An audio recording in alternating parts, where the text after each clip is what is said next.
Some say the ocean hides secrets, and some say the ships themselves remember every fear, every scream. Tonight, on Midnight Outcry, we bring you 5 real cruise ship horror encounters. Verified, terrifying, and completely true. From cabins that shouldn't exist to shadows that follow, every story will make you question what's really lurking beneath the waves. If you dare to experience these firsthand, hit subscribe and press the bell icon. Comment below which story chills you the most. Let's dive in if you're brave enough. You know how people always say that a cruise ship is the safest place on the ocean? Miles of steel, thousands of passengers, every luxury you can think of. And a staff trained to handle anything. That's the illusion. But illusions, they shatter faster than glass when night falls at sea. This time, our story isn't about Daniel, or Emily, or anyone you've heard before. No. Tonight's voice belongs to Michael Reyes, a 34-year-old software engineer from San Diego who thought booking a week-long cruise would finally cure his constant burnout. He'd spent years working late nights, staring at code, eating takeout in the glow of his monitor. This was supposed to be his reset button: sunshine, cocktails, maybe even meeting new people. Michael boarded the Sapphire Wave on a bright Sunday afternoon, a sleek cruise liner carrying nearly 4,000 souls. At first glance, it was paradise floating on water, sparkling pools, the endless buffet, live shows echoing with laughter. Yet from the very first evening, something about the ship pressed against his nerves, like a faint buzzing he couldn't shake. It began small. When he returned from dinner, his keycard wouldn't open his cabin door. The steward hurried over, scanned it, and frowned. "Sir, this card is registered to cabin 9235. Michael blinked. He was holding his boarding slip, and it clearly read, cabin 8235. The steward smiled apologetically, handed him back the card, and walked away. But when Michael finally pushed inside his cabin, he felt like something in the air was off. The lights flickered twice.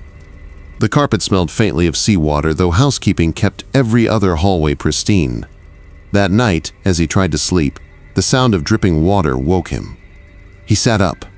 The bathroom sink was dry, the shower bone dry. But from somewhere behind the wall, hidden in the guts of the ship, came the steady, relentless drip, drip, drip. Like water seeping through cracks that weren't supposed to exist. Michael told himself it was just bad plumbing. Cruise ships were floating cities. Things broke. He rolled over, closed his eyes. But around 3 a.m., the faint sound of a voice came through the same wall, muffled, like someone whispering in a language he couldn't understand. He pressed his ear closer. The words grew clearer, wet, rasping, desperate. He couldn't make them out, but he swore there was a rhythm, almost like chanting. And then, 3 knocks, slow, deliberate, from inside the wall itself. Michael jumped back, heart hammering. He told himself it was pipes expanding, ship noises, anything rational. But the truth was, deep inside, he knew. That wasn't plumbing. That wasn't mechanics. That was someone. When morning came, he tried to laugh it off. He even recorded a short video clip for his sister back home, saying, "If you don't hear from me, it's because the ghosts in this cabin finally claimed me." Kidding, hopefully. He chuckled, but his eyes in the video betrayed him, red-rimmed, sleepless. By the second night, things escalated. As he drifted off, his phone buzzed on the nightstand. A notification, unknown number, get out of cabin, 8235. His skin went cold. There was no cell service this far into the ocean. How could he get a text? Michael sat there in the dim glow of his phone, stomach in knots, trying to decide if it was a prank, a glitch, or something darker. But before he could react, he heard it again.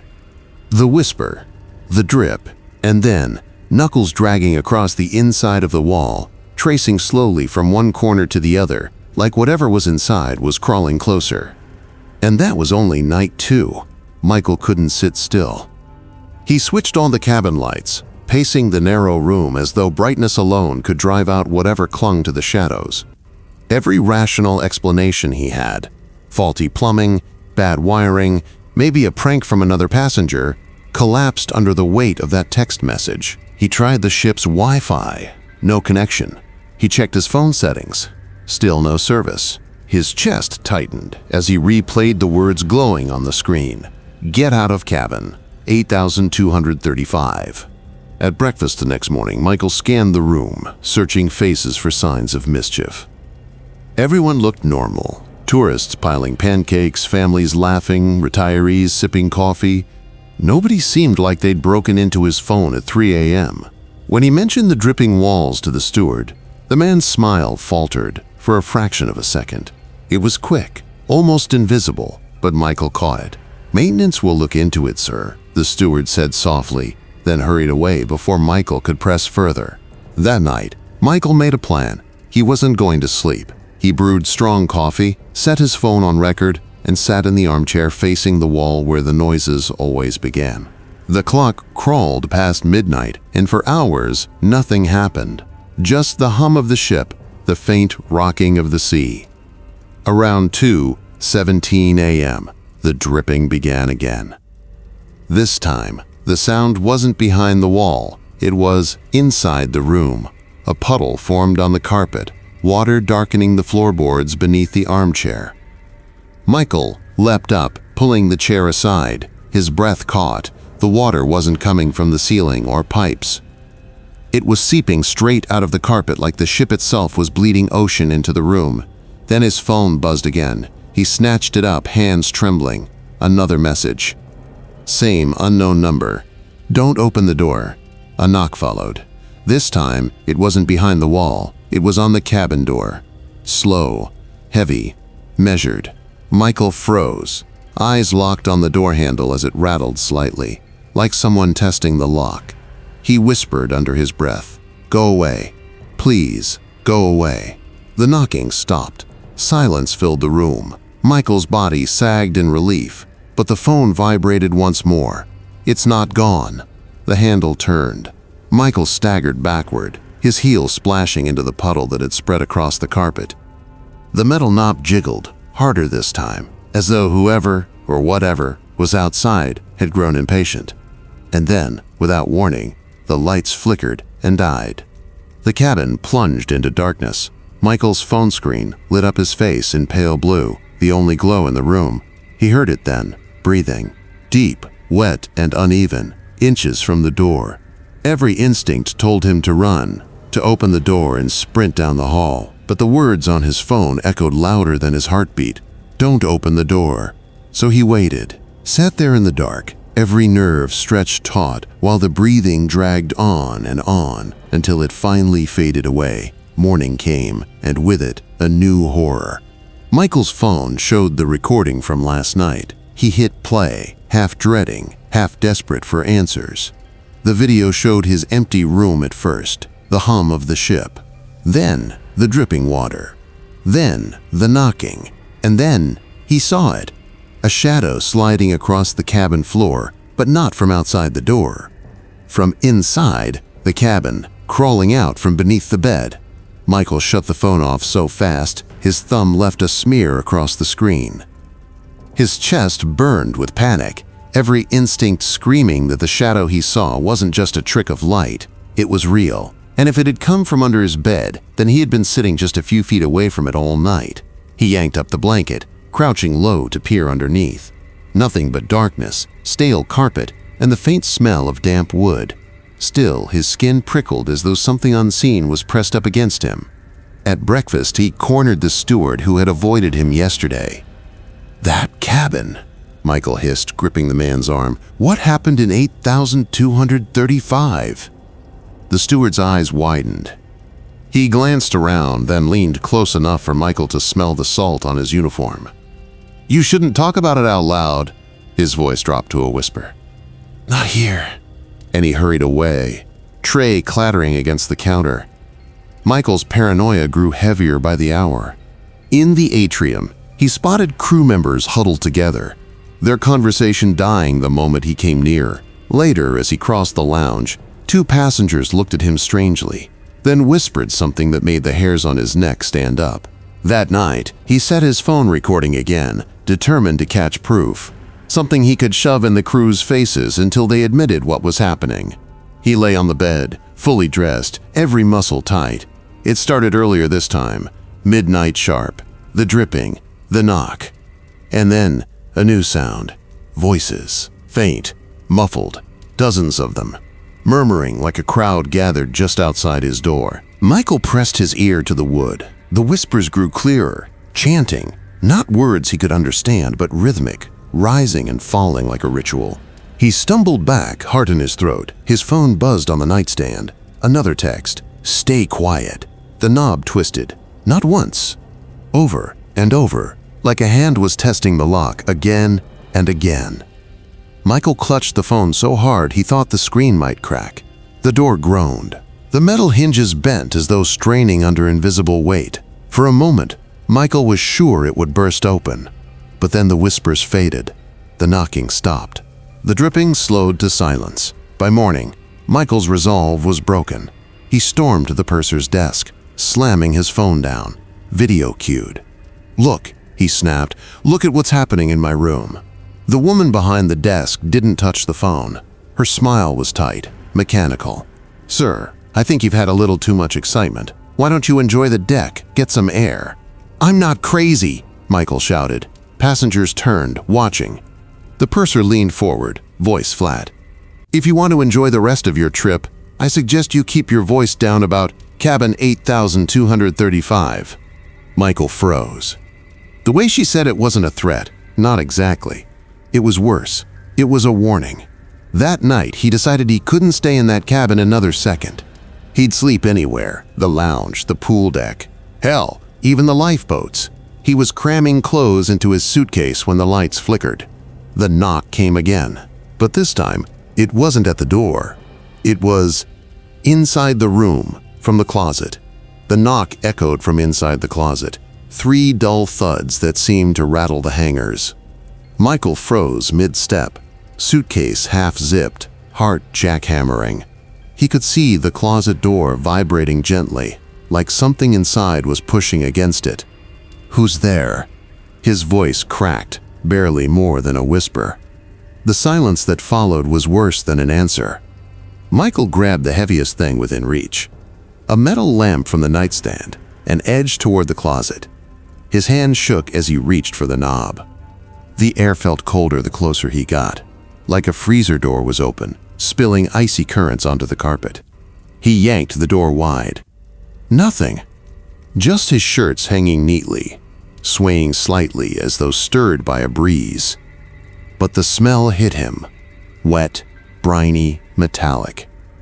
It was the same scent he noticed on the steward earlier, salt water and rust. Michael's phone buzzed on the bed. He snatched it up. Another message. "Now you see it."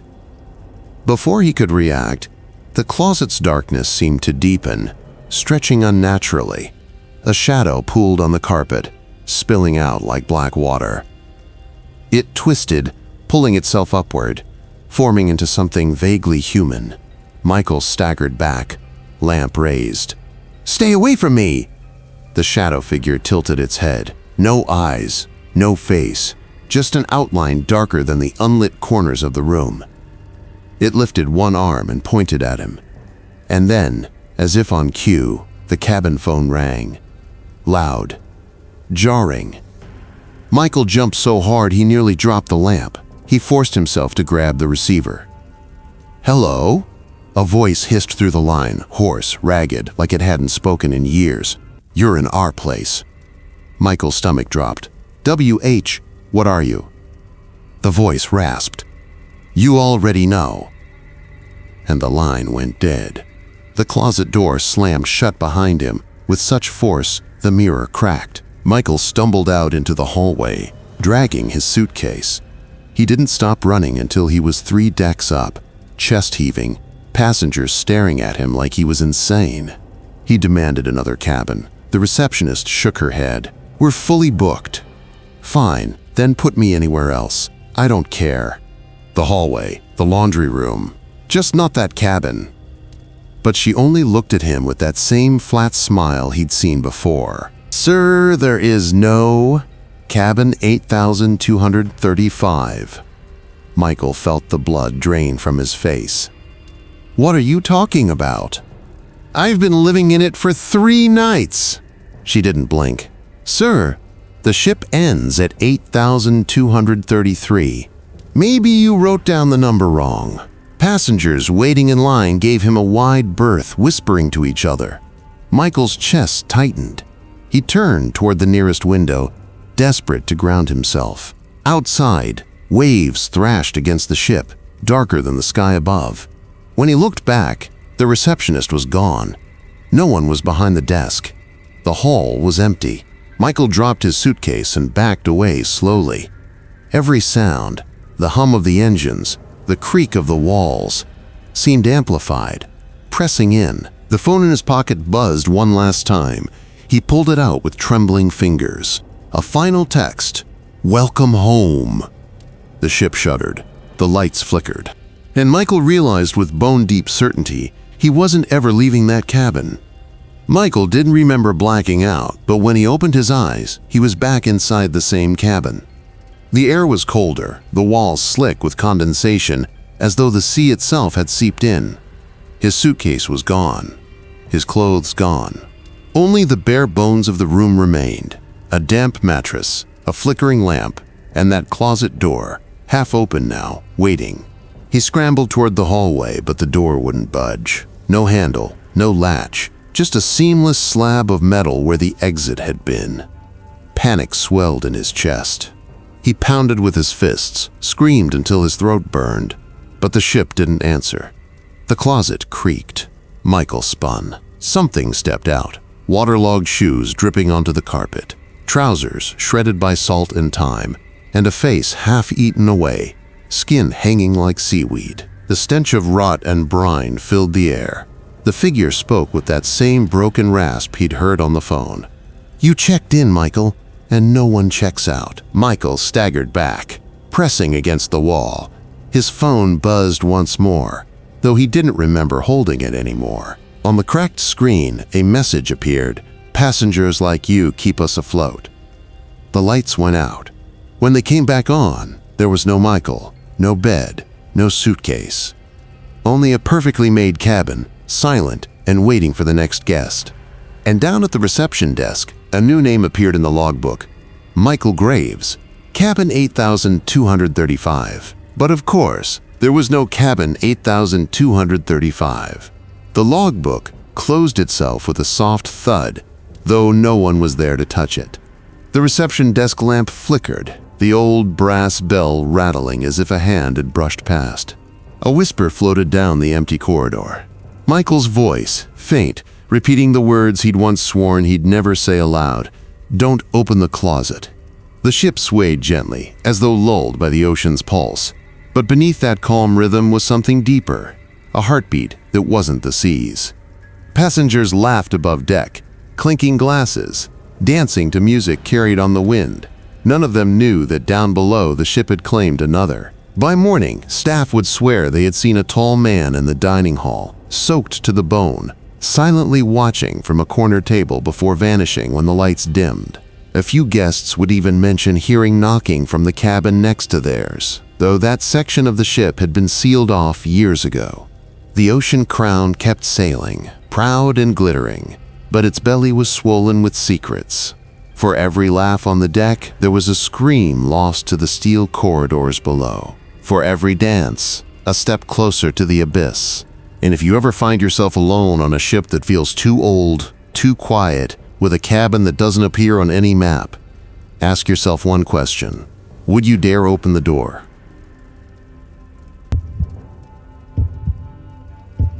Story 2.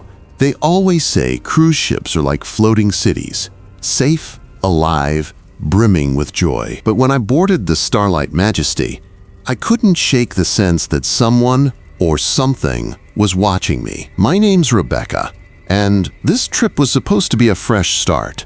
After a messy breakup and a draining year at work, I booked a solo cabin, hoping the ocean might wash away the heaviness clinging to me. The first night was perfect. Drinks, music, laughter. I even met a few kind strangers who insisted I join them for dinner. But when I finally returned to my cabin, sliding the keycard into the lock, a chill slid down my spine. The door creaked open, and that's when I noticed it. My suitcase, neatly tucked under the bed that morning, was sitting upright by the closet. Unzipped, half my clothes scattered. Someone had been in my room. I called the front desk, furious and shaken, but they swore no staff had entered. Security checked the hallway camera. The footage was clean. No one had gone in or out. And yet, my things lay strewn across the floor as if a stranger had stood in that cabin for hours, rifling through them. I tried to laugh it off, telling myself I'd maybe forgotten and left the suitcase that way. But as I climbed into bed, heart still racing, I saw something that nearly made me scream. A fogged handprint on the mirror, but the cabin was freezing cold and I hadn't taken a shower. I froze in place, staring at that misty handprint. The logical part of me screamed for an explanation. Condensation, leftover cleaning solution, some trick of the light. But it wasn't just a smudge. The shape was too deliberate, too perfect. Every finger pressed flat, every ridge of the palm distinct. I leaned closer, half expecting it to fade as my breath warmed the glass. It didn't. It clung there stubbornly, like proof of someone else's presence. I didn't sleep much that night. Every creak of the ship, every shuffle in the hallway felt magnified. I even left the cabin light on, glaring at that mirror until my eyes burned. By morning, it was gone. Vanished, as if it had never been there. At breakfast, I tried to distract myself, sitting with a pair of older women who insisted I try the ship's French toast. They chatted endlessly about excursions, about shopping in Cozumel, about how magical the sunset had been the night before. Their normalcy was a comfort, until one of them asked me casually, "So, who's your travel companion?"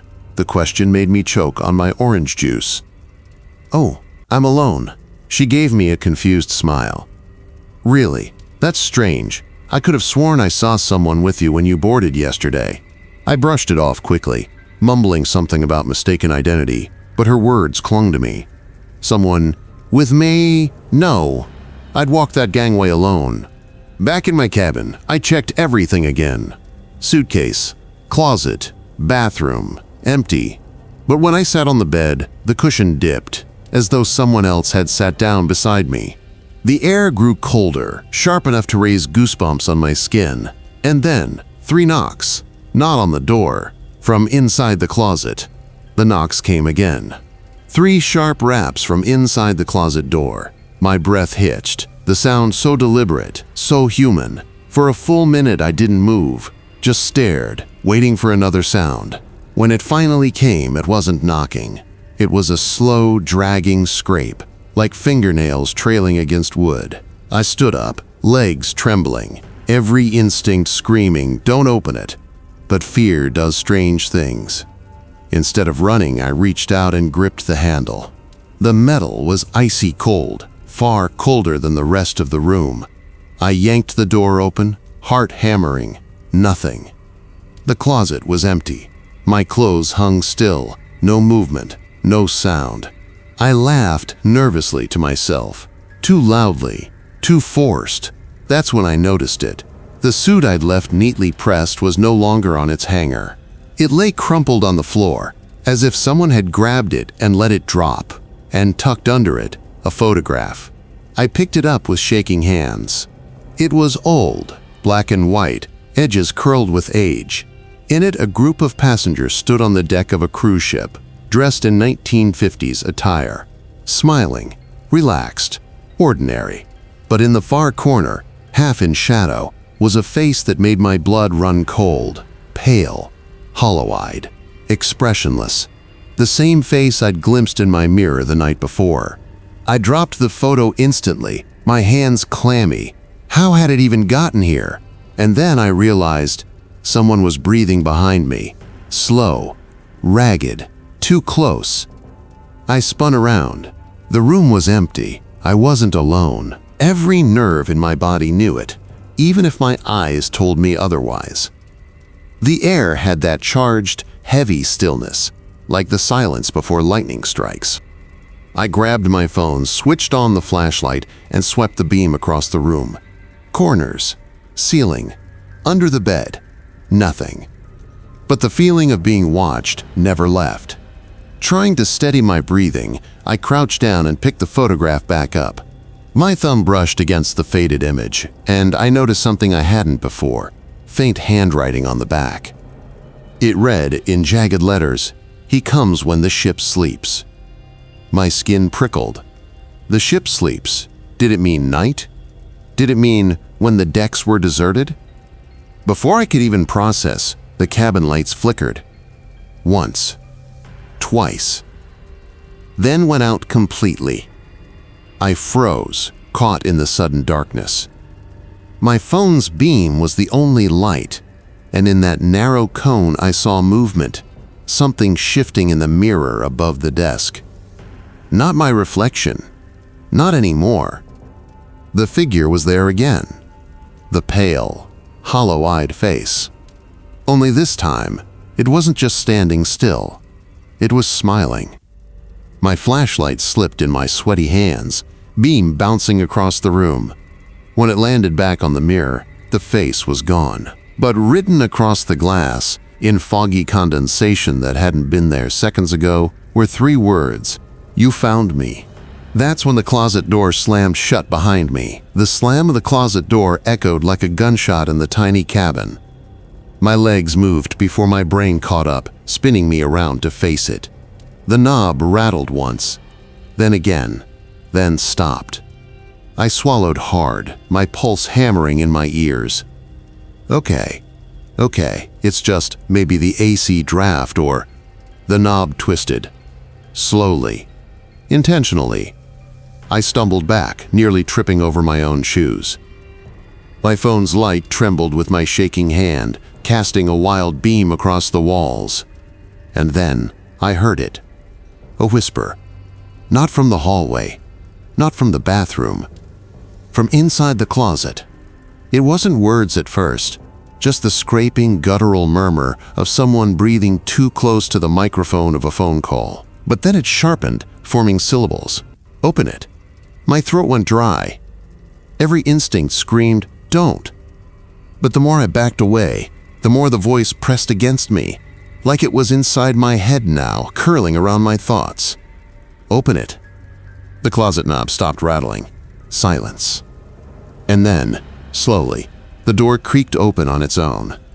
Just a crack. Just enough for me to see the absolute darkness inside. I lifted the flashlight, forcing myself to angle it at the gap. A hand reached out. Thin. Bone white. Fingers too long. Nails splintered. It slid across the doorframe as if savoring the feel of being outside again. I screamed and dropped the phone. The light rolled away across the floor, spinning in dizzy circles, throwing broken shadows across the cabin walls. By the time it stilled, I realized something terrifying. The closet door was wide open, and the silent passenger was no longer in the closet. The cabin air had changed. It wasn't just the stale, recycled breeze of the ship's ventilation anymore. It was colder, thicker, as though someone had thrown a wet sheet over my lungs. My flashlight beam trembled across the carpet, finally catching on something that made my blood ice. Footprints. They were damp, too fresh to be anything but real, trailing from the open closet toward my bed. Bare feet. The kind of imprints that belonged to someone who hadn't walked under sunlight in a very long time. I tried to force myself to the door, but my legs wouldn't obey. I was frozen, pinned in place by the low whisper that crawled through the cabin once again. You left me behind, the words didn't echo. They weren't in the air. They were inside my skull, pressing from the inside out. I gasped, clamping my hands over my ears, but it didn't help. The whisper kept drilling deeper, forcing itself between my thoughts. My eyes flicked to the corner of the room, something shifted. The figure was hunched there, its back to me, shivering like it couldn't hold itself together. Its head lolled unnaturally to one side, hair matted and dripping with seawater that hadn't touched the ship in days. And when it began to rise, inch by inch, bone by bone, I realized it wasn't standing up. It was unfolding, like it had been packed too tightly into a space that never meant to hold it.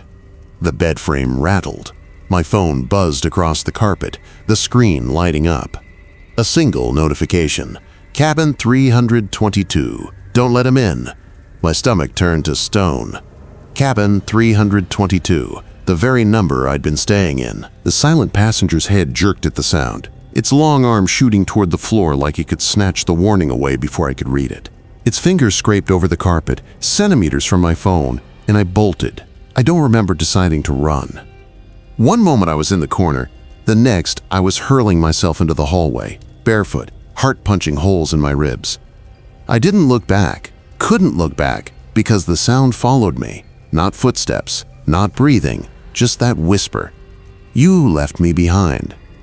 I don't remember how many decks I climbed, or how many turns I stumbled through before collapsing against a crew member, but when I tried to explain, shaking, stammering, begging him to check cabin 322, he just frowned. Cabin 322? He said, looking genuinely confused. There is no cabin 322 on this ship. Hasn't been for years. The cruise ended 2 days later. I left with nothing but my bag, the clothes on my back, and a memory I wish I could cut out of my brain. But even now, when the night is quiet and my apartment is too still, I sometimes hear it again, the whisper, right behind me. You left me behind. And every time I hear it, I wonder, if cabin 322 doesn't exist anymore, then where exactly did I spend those 3 nights? The crew member's words wouldn't leave my head. No cabin 322. I stared at him, waiting for some hint of a smirk, a cruel joke, some acknowledgement that he was teasing me. But his expression never shifted. He looked at me the way you'd look at a drunk guest making a scene, pity mixed with a little fear. Before I could respond, another passenger brushed past us in the hallway, muttering, "People always see things on the last night." That line gutted me. Always? The crewman patted my shoulder, clearly eager to be rid of me, then turned down a different corridor, his polished shoes clicking against the deck. I wanted to scream after him, to drag him back and force him into my cabin, to make him see the footprints, the dripping figure, the whisper that had etched itself into my skull. But when I glanced back at the stairwell I'd fled from, the hallway was bone dry. No footprints, no wet carpet, just silence. My phone buzzed in my palm again. Another message. He's still with you. My chest collapsed inward. I hadn't given my number to anyone on this ship. The chat had no contact name, no history, just these 2 messages, appearing out of nowhere. My throat tightened as I typed a frantic reply. WHO, are you? The bubbles appeared. Someone was typing, but the reply never came. That night, I didn't return to my cabin. I sat in one of the upper deck lounges, huddled in a corner chair while other passengers partied to the music, drinking and laughing like they weren't just hours away from disembarking. I tried to convince myself the shadows weren't moving, that the reflection in the glass wasn't bending closer to me than it should. Every few minutes, I checked my phone. The screen remained blank. Until 2:11 a.m., the final text appeared. Check your reflection. I froze. The lounge was lined with wide glass windows, the dark ocean outside pressing against them like a wall. My reflection stared back at me, tired, pale, clutching my phone too tightly. But there was something else. Not beside me, not behind me, inside the reflection. The second figure leaned shoulder to shoulder with my mirrored self, dripping, smiling faintly, its mouth moving, though no sound escaped the glass. You left me behind, I screamed, lurching backward, knocking into a table of half-empty drinks.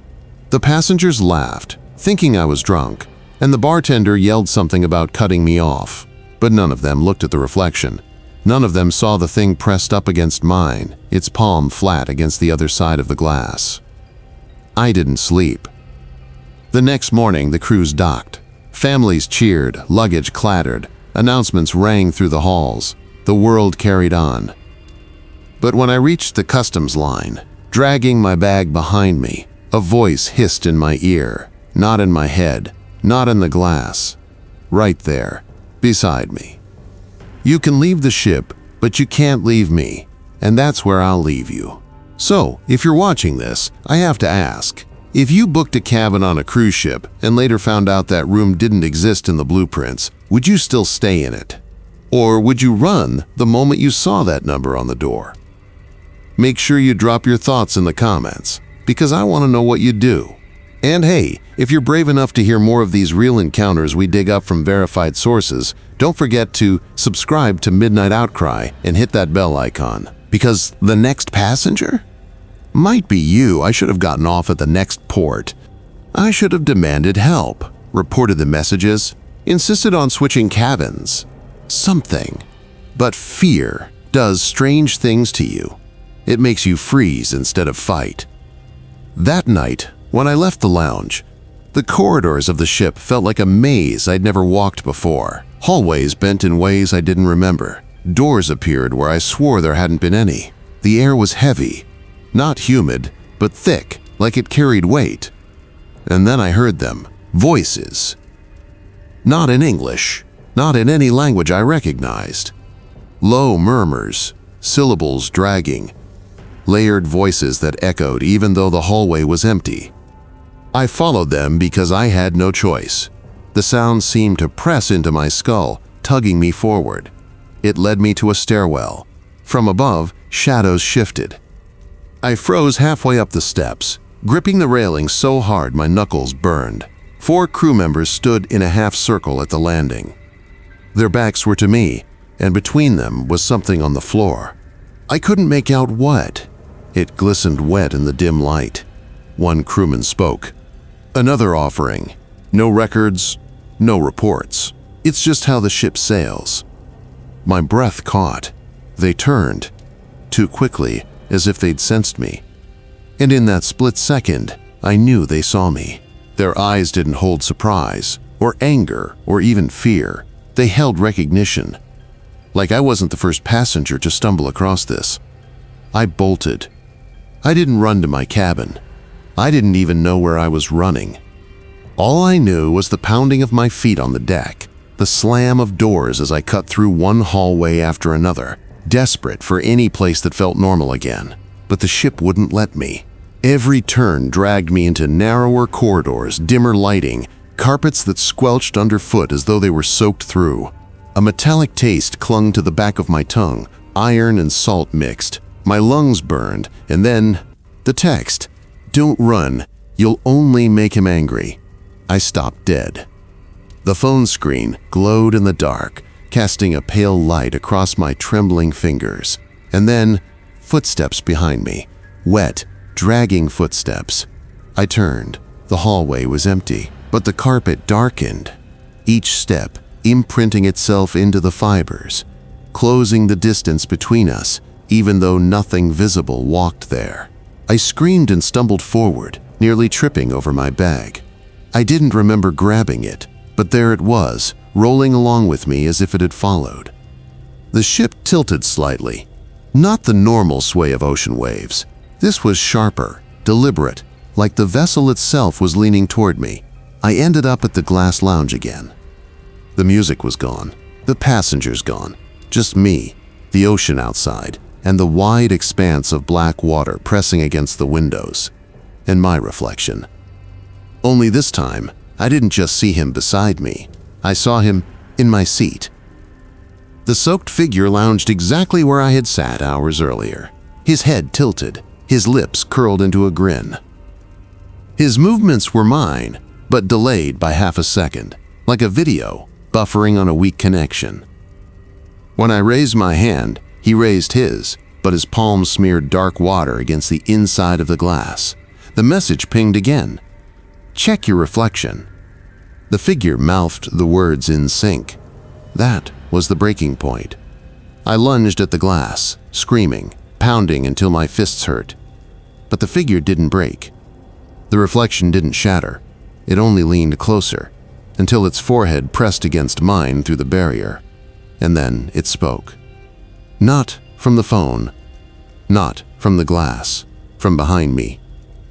You left me in the water. The stench of salt rot filled my nostrils. My legs gave way. Morning. The ship docked. Children cheered. Parents hugged. Luggage clattered onto carts. To anyone else, it was just another safe return from a beautiful vacation. But as I dragged myself down the gangway, my phone buzzed one last time. Home won't save you. I spun in place, desperate to catch whoever sent it. But all I saw were families, laughter, and the bright, unblinking sun. And in the customs line, glass walls reflected the crowd back at me.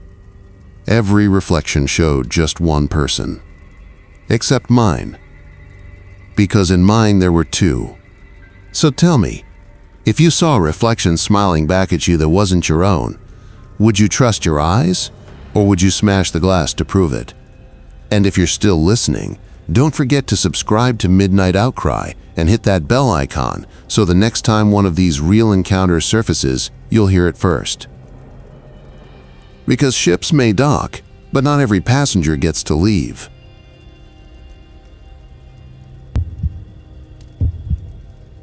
Story 3. The first sound wasn't the ocean. It wasn't the thrum of the engines or the chatter of passengers sipping cocktails on deck. The very first night of my cruise, I woke to the sound of singing.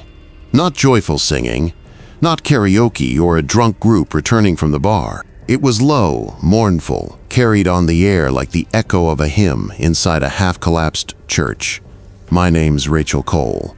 I'm a high school music teacher from Virginia, and I'd saved up for over a year to take this cruise, the Pacific Star. I told myself I deserved it after a brutal semester, that the sea air and sun would be a cure for the constant migraines. But I didn't expect the voices. They drifted through the paper-thin walls of my cabin on Deck 7. At first, I thought it was just the hum of the engines playing tricks on my overtired brain, maybe even a late-night concert rehearsal in one of the ship's lounges. But the melody was too strange, rising and falling like waves themselves, punctuated by notes that slid off key in ways no trained musician would allow. I pressed my ear to the wall. The singing wasn't coming from another cabin, it was coming from behind the walls themselves. That night, I barely slept. And when I finally drifted off, I dreamed of water rushing into narrow hallways, of pale faces pressed against glass, mouths still moving in song. The morning was beautiful. Too beautiful, almost aggressively normal. Sun blazing, passengers spread out in deck chairs, waiters weaving through the crowd with trays of colorful drinks. I tried to shake off the unease. I even laughed at myself, blaming jet lag. But then at breakfast, I overheard something that twisted my stomach. At the table beside me, two older women whispered while stirring their coffee. One leaned in close, her voice barely above the clatter of plates.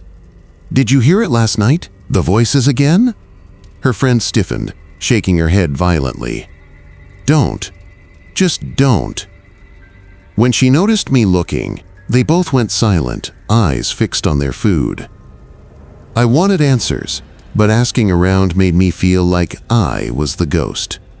Passengers brushed me off. Crew members smiled, too wide, too polite, before pivoting the conversation to the weather, the pool, the buffet. Still, every night, the same thing. The song. Soft, distant, but closer now. As if whoever sang it was walking slowly toward my cabin, step by step. The third night, I recorded it. And when I played it back in the morning, there were words. "Join us beneath the waves." The voice was right in my ear, as if someone had been standing beside me while I slept. By the fourth night, I was desperate, sleep-deprived. Every time I closed my eyes, the singing would rise up like the tide. Low voices first, then higher ones layering in, sopranos, tenors, all sliding in and out of harmony until the melody felt like it was climbing under my skin. I confronted the purser that morning. "There's something wrong with my cabin," I told him. My voice shook, but not from nerves, from exhaustion. "There are voices in the walls, singing." His practiced smile didn't falter, but his eyes flickered. That fraction of hesitation gave him away. "We have no entertainment scheduled at that hour, ma'am," he said smoothly. "Perhaps it's the engines vibrating. Some passengers hear things. Engines don't sing in Latin." The words were out before I could stop myself. His jaw tightened. For the rest of that day, crew members seemed to watch me wherever I went. A waiter refilled my coffee 3 times without me asking, lingering too long by my table. A steward passed me in the hallway, murmuring something under his breath that sounded suspiciously like, "Don't go below." That night, I tried earplugs. Didn't work. White noise on my phone. Didn't work. The choir always cut through, clearer than before. So I gave in. I followed it. At 2:14 a.m., barefoot, heart hammering, I slipped into the empty hallway. The ship creaked around me, the sound of shifting metal and rolling waves like bones cracking in the dark. I let the voices guide me, down stairwells, through dimly lit corridors that smelled faintly of mildew, and finally toward a rusted maintenance door marked "Authorized Personnel Only." The music was pouring from behind it like water from a crack in a dam. I hesitated only once. Then I pushed it open. Inside was nothing but black. I fumbled for my phone's flashlight, the beam slicing through a space far larger than I expected. It wasn't a maintenance closet at all, but some kind of abandoned storage bay. Rust streaked the walls, old pipes dripped seawater, and broken crates littered the floor. But what froze me wasn't the room itself. It was the portraits. Dozens of faded photographs were nailed to the far wall, curling with age. Men, women, children, passengers in cruise ship attire from decades past. Every one of them had their mouths open in song. And beneath the photographs, written in something dark and sticky, were the words, "The drowned do not rest, they sing." The choir swelled. My phone slipped from my hand. The flashlight rolled across the floor, landing on something pale. A hand, waterlogged, bloated, fingers stiff with rigor mortis, jutting out from beneath one of the crates. Before I could scream, the singing cut off. Total silence. And then, footsteps, heavy, deliberate, coming down the corridor behind me. I grabbed my phone, killed the light, and pressed myself against the wall. My lungs felt too loud. The door creaked open. A man stepped inside, not a passenger. A crewman, uniform crisp, expression blank. He stood among the crates as if he belonged there, scanning the room slowly. For a moment I thought he hadn't seen me. But then he spoke, softly. "You shouldn't have heard them." The crewman's words echoed in the cavernous bay. "You shouldn't have heard them." My throat locked. He hadn't raised his voice, but the calmness in it was worse than a shout. Like I'd already crossed a line that couldn't be uncrossed. I tried to step back, pressing deeper into shadow. My bare heel landed in a puddle of seawater. The splash seemed deafening. His head snapped toward me. The beam of his flashlight found me instantly, as if he'd known where I was the entire time. I froze, blinded, my heart hammering in my chest like a trapped animal. He didn't lunge, didn't yell. He only walked closer, his footsteps steady on the metal floor. "You've heard the choir," he said again. "That means they'll want you now." I forced myself to speak, though my voice came out cracked and uneven. "What do you mean, they'll want me?" He studied me, flashlight trembling just slightly in his grip. Not fear, hesitation. Finally, he crouched and swept the light across the hand I'd seen. Only now it wasn't there. Just a dark water stain spreading out beneath the crates. "Sometimes," he said, "they take form. They let us see them, but it never lasts." My stomach twisted. Them? The drowned? His lips pressed into a hard line. He didn't answer directly. Instead, he stood and motioned me toward the door. "You can't stay here. If you stay, you'll follow the voices down, and you won't come back." Every cell in my body screamed at me to run, but something in his tone stopped me. It wasn't just warning, it was pity. Still, I followed him. The maintenance corridor swallowed us in silence. Only the hum of the ship remained, low and steady, like a giant sleeping heartbeat. Finally, I asked, "Why me? I'm not the only passenger on board. Why would I hear them?" He didn't look back. Not everyone can. Some ears are tuned. The words sent a shiver crawling up my spine. Tuned. Like an instrument. Then what happens to the ones who do hear? This time he did glance at me, eyes dark, haunted. "Count the photographs." Back in my cabin, I locked the door and shoved a chair under the handle, like that would somehow protect me.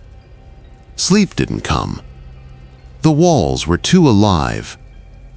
Even when the voices didn't sing, I could feel them. A thrumming in the metal, a vibration under my skin, as though the ship itself carried their pulse. When I finally drifted into a shallow, jagged sleep, the dreams came. Dark water swallowing narrow hallways. Mouths opening wide, spilling black brine instead of song. Faces pressing against glass portholes. Eyes bulging, lips moving to lyrics I couldn't understand. I woke with a scream lodged in my throat, my sheets damp with sweat. And then I heard it again. Not the choir this time. Something worse. A single voice. A woman's. Right outside my cabin door. Singing my name. The voice outside my door was soft, almost tender, like a lullaby whispered for a child. But it was my name. I stayed frozen on the edge of the bed, every muscle taut, staring at the door handle. The chair wedged under it vibrated faintly, as if something was brushing the other side. "Rachel," I bit down on my fist to stop myself from answering. The instinct to respond was overwhelming, like the melody itself was tugging on invisible strings threaded through my chest. When the voice faded into silence, I thought it was over, until the handle twitched, once. Twice. Slow. Deliberate. Then came the knock. 3 raps, hollow and wet, like knuckles hitting soaked wood.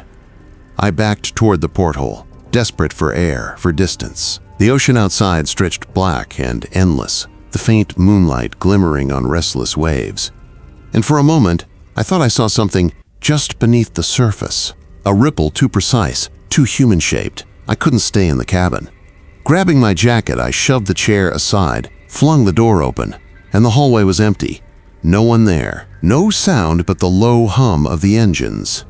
But I could still smell it. Salt water. Strong, sharp, as if someone dripping wet had just passed by.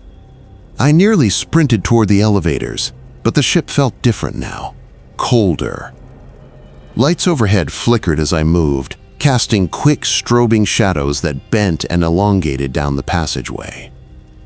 At the next corner, I almost collided with the same crewman from the cargo hold. His face tightened when he saw me. "You opened it," he said flatly. I grabbed his arm. Someone was outside my room. A woman. She knew my name. He shook me off, his jaw tight. "Not someone. Something. And now it knows you opened the door." The words hit harder than they should have. "What do I do?" My voice cracked. "How do I stop it?" He leaned in, his whisper sharp, urgent.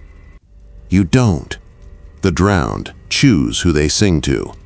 And once they've chosen, the only way out is..." He stopped, glancing around like even speaking the answer was dangerous. "The only way out is to follow them down." The deck shuddered beneath us. Somewhere deep in the hull, metal groaned, long and mournful, like the ship itself was crying. The overhead lights died for 3 full seconds. In that darkness I heard them again, not faint, not distant. Right there in the corridor with us. A chorus, layered and wet, whispering and singing at once, words bending into notes that sank beneath my skin. When the lights flicked back on, water was seeping from the seams of the floor, spreading toward our shoes. The crewman's face turned pale. He grabbed my wrist and hissed, "Run." And we did. We tore through the ship, down stairwells, across deserted lounges, through hallways that smelled like brine and mildew. Everywhere we went, the water followed. A thin sheet at first, then ankle-deep, lapping at our heels like the ocean itself was chasing us inside the ship. By the time we burst onto an exterior deck, I was gasping, drenched in sweat. The night air hit me cold and sharp. The crewman slammed the door behind us, chest heaving. "They're getting stronger," he said. "I've never seen them push this far above deck." The wind whipped across the ship, and the sea stretched infinite around us.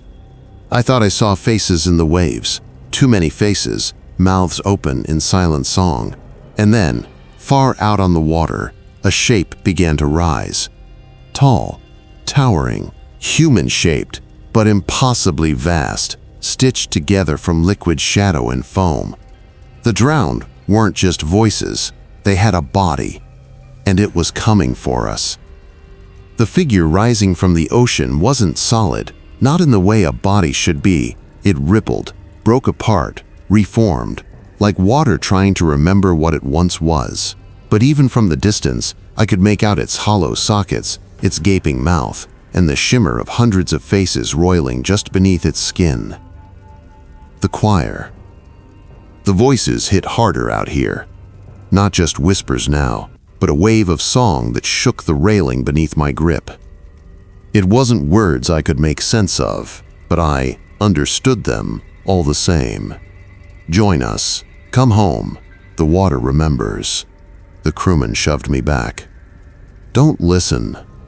Don't you dare listen." But he was shaking. His eyes were wet. His lips moved, unconsciously shaping the melody. And that's when I realized he'd been fighting them for far longer than me.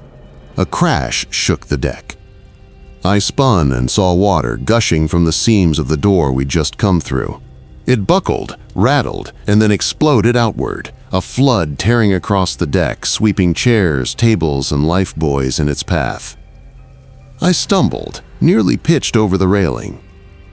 The song swelled, louder, deeper, filling every part of me. My bones vibrated with it.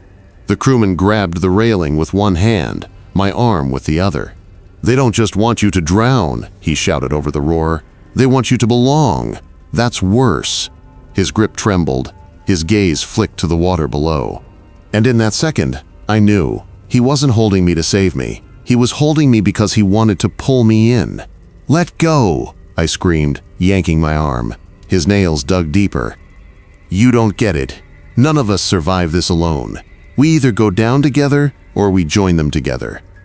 Behind him, the ocean figure loomed higher, its watery arms stretching across the horizon. The storm that should have been far away was suddenly upon us. Rain lashing sideways, waves climbing as high as the lifeboats. I wrenched my arm free with a cry. The crewman lunged again, and the ship lurched violently. The tilt sent him tumbling against the slick railing. His hand clawed at air, at nothing. Before the sea swallowed him whole, the voices spiked, triumphant, but they weren't finished with me.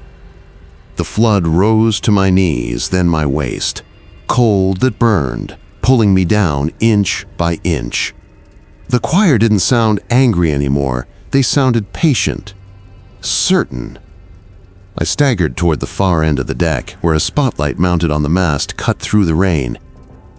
Maybe if I stayed in the light, I thought. Maybe if I stayed where they couldn't drown me in shadow. But the light flickered. And then, for a breathless second, it went out. The song stopped, not gone, just waiting. And in the silence that followed, I heard something worse than the voices. I heard the sound of the ocean, breathing. The silence was worse than the song. It pressed against my skull, as if the whole sea was holding its breath. I clung to the railing, gasping, shivering, waiting for the sound to come back. And then, screams. Not mine, not the crewmen's. Screams from below, rising up from the passenger decks. They'd heard it too. I stumbled to the edge, peering down. People poured onto the lower deck in their night clothes, faces turned upward in terror. They weren't screaming at the waves or the lightning.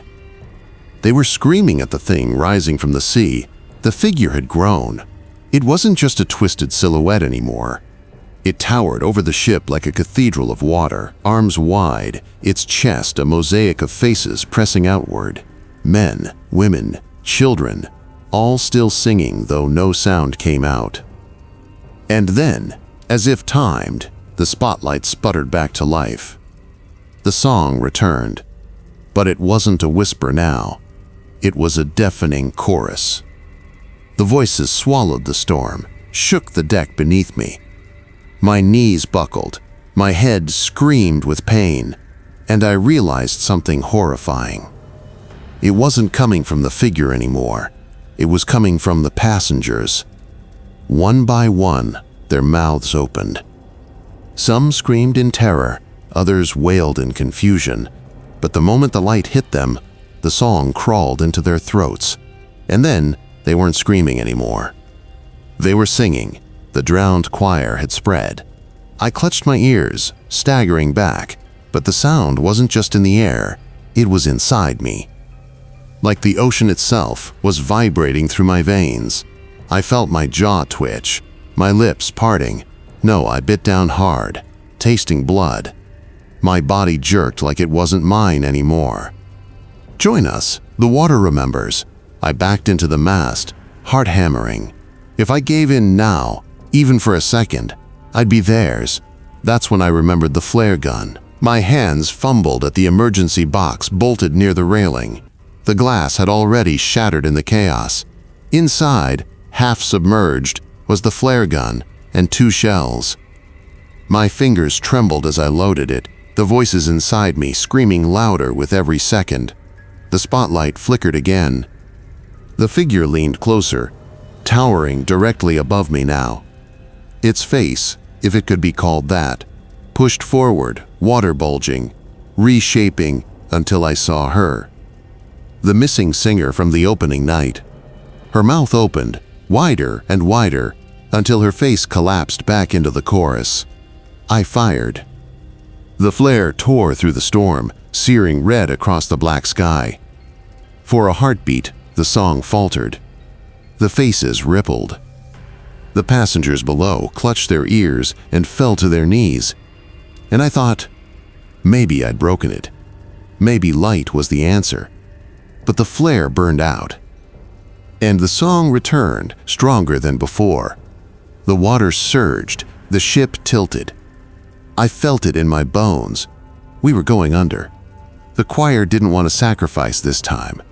They wanted everyone. I jammed the second shell into the flare gun, lifted it to my temple, because if the only way not to sing was silence, then silence would be mine. But just as I pulled the trigger, the voices stopped.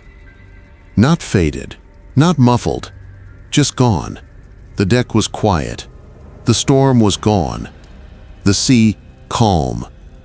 I lowered the gun, trembling. The passengers below stood frozen, heads tilted as if listening for something. Then, slowly, they began to move again, confused, dazed, like waking from a dream. And the figure vanished. The captain's voice boomed over the intercom, his words trembling but clear. All passengers, return to your cabins immediately. This incident is being handled. Handled? I stared out over the water. The ocean was flat, still, innocent. But I knew it hadn't ended. Because if I closed my eyes, even for a second, I could still hear it. Soft, patient, waiting. The drowned choir wasn't finished. It never is. Story 4. I swear to you. There was a man sitting across from me that first night at dinner. He introduced himself, asked me where I was from, even raised his glass to toast our voyage. But when I asked the waiter about him the next morning, the answer nearly stopped my heart. There was no one seated there, sir. My name is Alex Monroe. I'm 39, I work in real estate in Portland, Oregon, and I booked this cruise as a last-minute getaway after a rough divorce. I wasn't looking for anything supernatural. I just wanted sun, good food, maybe a distraction or two. Cruises are supposed to be safe, right? Controlled, scheduled, floating resorts. That's what I told myself when I boarded the Aurora Marish. The ship was enormous. Towering decks, pools, glass elevators, chandeliers the size of cars. My cabin smelled faintly of new carpet and salt water. The first day passed easily, lounging at the pool, drinks too sweet to taste the alcohol, an endless buffet where the shrimp bowls never emptied. The other passengers were mostly couples, families, retirees. I felt out of place but not unwelcome. It wasn't until dinner that things shifted. They sat me at a 4-person table in the main dining hall, though only one other seat was filled. A man, maybe mid-40s, tanned, sharp suit despite the casual vibe. He smiled like we'd already met. "Alex, right?" he said. I froze. "Yeah, how'd you?" He tapped the edge of his glass. "They told me, the staff, they're very accommodating here." It was a harmless explanation, yet his smile lingered a second too long. He introduced himself as Martin. I didn't catch his last name. We talked about the ship, the food, even cracked jokes about the overly dramatic string quartet playing in the corner. I could smell his cologne. Woody. Expensive. He wasn't a hallucination. He was real. But after the second course, he leaned in closer and whispered something that chilled me more than the air conditioning ever could. "You should be careful where you walk at night. Some hallways don't end where they should." I laughed nervously, assuming it was a joke, but his eyes didn't shift. Then he raised his glass. "To safe travels." I clinked mine against his. The sound was sharp, metallic. The next morning at breakfast, I asked the waiter if Martin would be joining again. He frowned politely. "I'm sorry, sir, but you dined alone last night." I felt my stomach drop. I insisted, described Martin in detail. The suit, the cologne, the strange warning. But the waiter just nodded, like he was humoring a drunk guest. Still, I knew what I'd seen. Or at least, I thought I did. That night, as I walked back to my cabin, the hallway seemed longer than I remembered. The carpeting stretched on, the walls narrowing slightly, until I reached a section that wasn't on any of the maps. No cabin numbers, no signage, just a blank corridor with flickering lights, and standing at the far end of it was Martin. He didn't wave. He didn't smile. He just tilted his head as if waiting for me to make a choice. I blinked, and he was gone. I know this sounds insane. If I hadn't felt the cold air rushing down that hallway, hadn't seen the lights buzz out one by one, I wouldn't believe it myself. But I couldn't shake his words from dinner. Some hallways don't end where they should. And as I turned back toward my real cabin, I could swear I heard footsteps following me, perfectly in sync with mine, until I closed the door and shoved the lock across. The next day, I couldn't stop thinking about him, Martin. I told myself it had to be a mistake. Maybe a passenger with a similar name. Maybe the waiter just didn't notice him leave. But every time I replayed that conversation in my head, the details lined up too perfectly. His voice, his cologne, the way he warned me about the hallways. By noon, I'd worked myself up enough to ask the front desk. "Excuse me," I said, leaning on the marble counter while the receptionist tapped at her keyboard. "Can you check if a passenger named Martin is aboard?" Her polite smile faltered just slightly. "Martin, last name?" "I don't know. Mid-40s, dark suit, English accent. He dined with me last night." Her fingers froze on the keys. Then she shook her head. "I'm sorry, sir. We don't have anyone by that name or description registered on this sailing." I almost laughed, part frustration, part disbelief. That can't be right. He sat across from me for 2 hours. She lowered her voice. "Perhaps you should rest. The first few days can be disorienting for some passengers. It felt less like concern and more like a dismissal. Like she'd said that line before. That evening, I skipped the formal dining room and tried the buffet instead. Bright lights, chatter, kids piling pizza onto plates. It was almost normal enough to calm me down. I grabbed a plate of pasta and sat alone by the window. Then, across the reflection of the glass, I saw him, Martin. Not seated at a table, not holding a plate, just standing in the reflection, directly behind me, though when I whipped around, the space was empty. My fork clattered to the floor. A couple nearby gave me a strange look. I muttered an apology and left my food untouched. That night, I dreamt of him. Or maybe I didn't dream. I woke to the sound of someone knocking, slow and deliberate, on my cabin door. 3 knocks. Then silence. I froze in bed, staring at the faint light under the door. No footsteps, no voices, just the quiet hum of the ship. I whispered to myself, "Don't open it." But a minute later, the phone in my cabin rang. I jumped so hard I nearly fell out of bed. My hand shook as I answered. Static, then a voice. Calm, familiar. Some hallways don't end where they should. The line went dead. I sat there, heart pounding, the dial tone buzzing in my ear. And when I set the phone back in its cradle, I noticed something that made my blood run cold. There was condensation on the inside of the cabin window, as if someone had stood there, breathing against the glass. The following morning, I cornered one of the crew in the hallway. He was young, maybe early 20s, wearing the white uniform of a steward. "Hey," I said, probably too aggressively. "Do you know about a passenger named Martin?" His face drained of color instantly. He glanced around, then whispered, "Don't talk about him here." My stomach twisted. "So you do know him?" He shook his head quickly. "No one is supposed to.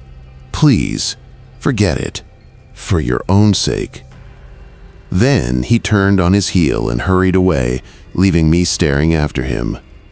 Forget it? How could I? That night, I avoided the corridors as best I could, sticking to crowded areas, lingering in the lounge until late. But when I finally made my way back, the same corridor stretched before me. Blank walls, flickering lights, and again, at the far end, Martin. This time, he smiled. A slow, knowing smile. I forced myself to blink, to prove he'd vanish again. But he didn't. He took one step forward. Then, another. The corridor lights fizzled, one by one, as he approached. And though I wanted to run, I found my feet rooted to the carpet, my body frozen. Martin moved closer, the corridor lights snuffing out behind him one by one, until only a few bulbs glowed weakly between us. I wanted to shout, to break the silence with something human, but my throat wouldn't work. When he was no more than 20 feet away, he stopped. His face, pale and sharp, looked the same as it had that first night at dinner, too much the same. Not a wrinkle out of place, not a change in his expression, like a wax figure that had come to life. "You shouldn't be here," he whispered. The words weren't carried by distance. They slipped into my ears as if he were speaking just beside me.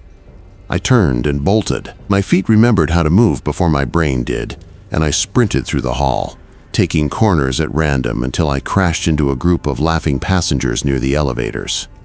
When I glanced back, the corridor I'd come from looked utterly normal, bright, bustling, no Martin.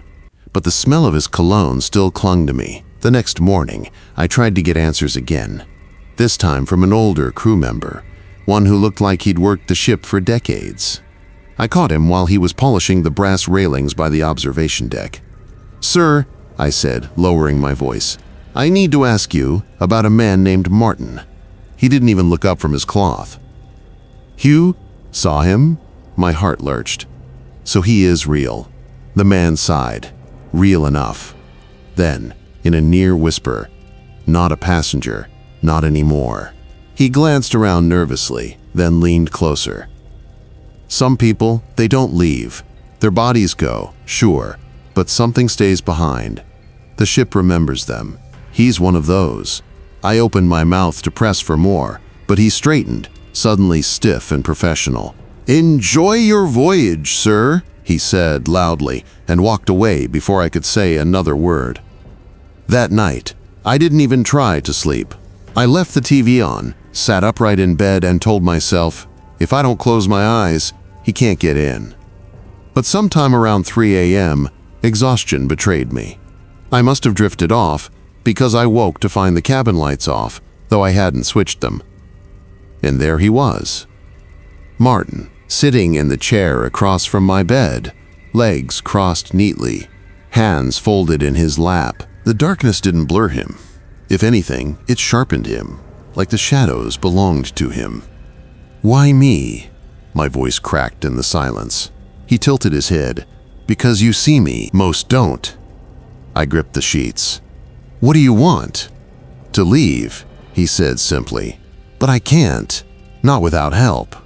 A horrible thought crept in. Was he asking me to take his place? Before I could respond, he leaned forward. His voice sharpened, carrying weight like an anchor dropped into the sea. "Stay out of the lower decks, no matter what you hear." Then, like mist dispersing, he was gone. The chair was empty. The air was freezing, and the faintest sound drifted through the cabin vents, like distant footsteps echoing from somewhere deep inside the ship. The next day, I tried to shake it off. Sunshine poured over the deck, kids splashed in the pool, bartenders laughed as they mixed cocktails.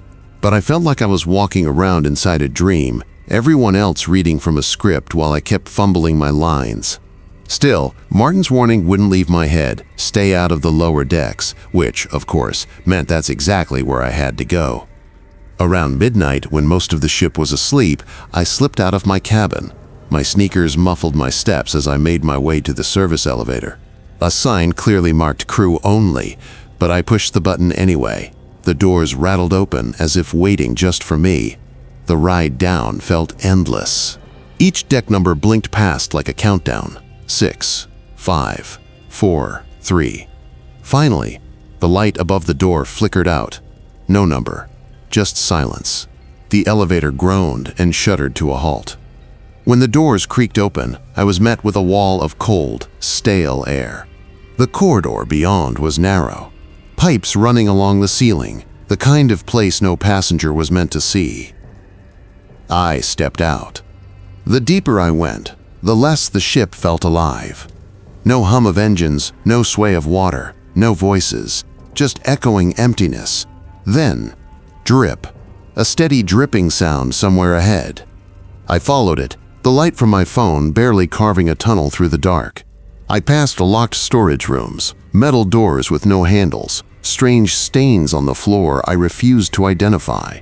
That's when I heard it. Footsteps. Not echoing mine. Different. Heavy, deliberate, keeping pace with me. I spun around. Nothing. But when I turned back, a shadow darted across the far end of the hall. Too tall, too sharp, and not moving like any crew member I'd ever seen. I should have left. Every nerve in my body screamed to run, but I kept walking. Finally, the corridor opened into a wide chamber. It looked like a forgotten storage bay, ceiling dripping with condensation. Rusted lifeboat parts lay stacked in heaps, and against the far wall, dozens of old life jackets hung like withered skins. That's when I noticed something else. Etched into the metal floor, half scrubbed away but still visible.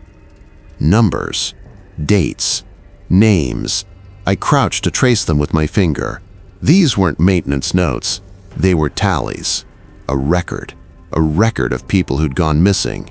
And then I heard it again. The voice. "Why did you come here?" Martin. But when I turned, the figure waiting for me in the shadows wasn't him. It was something wearing his face, distorted, pale, stretched too thin over the bones. It took one step forward, the air tightening like a fist around my throat. "You shouldn't be here." The same words as before, but now, they didn't sound like a warning. They sounded like a sentence. The figure advanced. Every step seemed to echo through the empty chamber, though no sound should have traveled that far. My heart hammered so loudly, I was certain it could be heard over the hum of the ship. I stumbled back, pressed myself against a stack of rusted lifeboat parts. My phone's flashlight flickered, then died. Darkness. And then a whisper, closer than it should be. "You can't leave." I turned to run, and that's when I noticed the walls. They were alive. Not moving exactly, but the shadows crawling across them were wrong. They twisted, reached out, grasped like hands, wrapping around each other, forming shapes that looked suspiciously like human figures. Figures that had been missing. The air smelled of iron and decay. My stomach lurched. And then I saw it, a metal door slightly ajar, light spilling from the crack, but the light wasn't warm or bright. It was sickly, greenish, almost pulsing. I forced it open. Inside was a small chamber, no bigger than a storage closet, and yet it was full of cabins. Tiny, stacked rooms with doors labeled with passenger names, my name included. The shelves weren't shelves, they were beds, empty beds, clean, made, waiting. Then I heard them. The soft murmur of voices, quiet at first, then rising, overlapping. Pleas, laughter, screams, all mixed into a horrible symphony. I turned and froze. A mirror on the far wall reflected everyone, not just the crew, not just Martin, but passengers I had seen earlier, couples, families, people smiling in the dining hall, all staring at me, eyes wide, mouths silent, pressed against the glass of their tiny compartments. And then I saw it, my own reflection. Except, it wasn't just me. There was something behind me. A shadow, tall and impossibly thin, arms too long, head tilted at an unnatural angle. Its eyes burned faintly, like dying embers, and it smiled. A voice whispered in my ear, right through the reflection, "You're next." I bolted. Doors slammed behind me, corridors twisted. The layout of the lower decks no longer made sense. Every turn led me back to that same chamber. Panic surged. I ran blindly, tripping over pipes, scraping my hands on rusted metal, feeling the shadows crawling along the walls, reaching for me. I found the elevator, pressed the button for the passenger decks. The doors closed, but something inside tried to stop them. A hand, no, many hands, pressed against the metal, thin and dark. I slammed the button again. The elevator shuddered, jolted, and finally shot upward. When the doors opened, the lights were bright. The hum of normal ship life flooded my ears. Laughter from the pool deck, music from the lounge. I looked around. No one noticed my wild eyes, my trembling hands. I stumbled toward my cabin. Martin's face appeared in the hallway, smiling faintly, hands folded. "You made it," he said, but there was something wrong. His eyes? Those weren't human eyes. They were black pools, endless. I shut my cabin door and locked it. I can still hear the whispers, though, through the walls, beneath the floors, waiting. Because the ship never forgets. It never lets go. And now, somehow, it knows I'm afraid.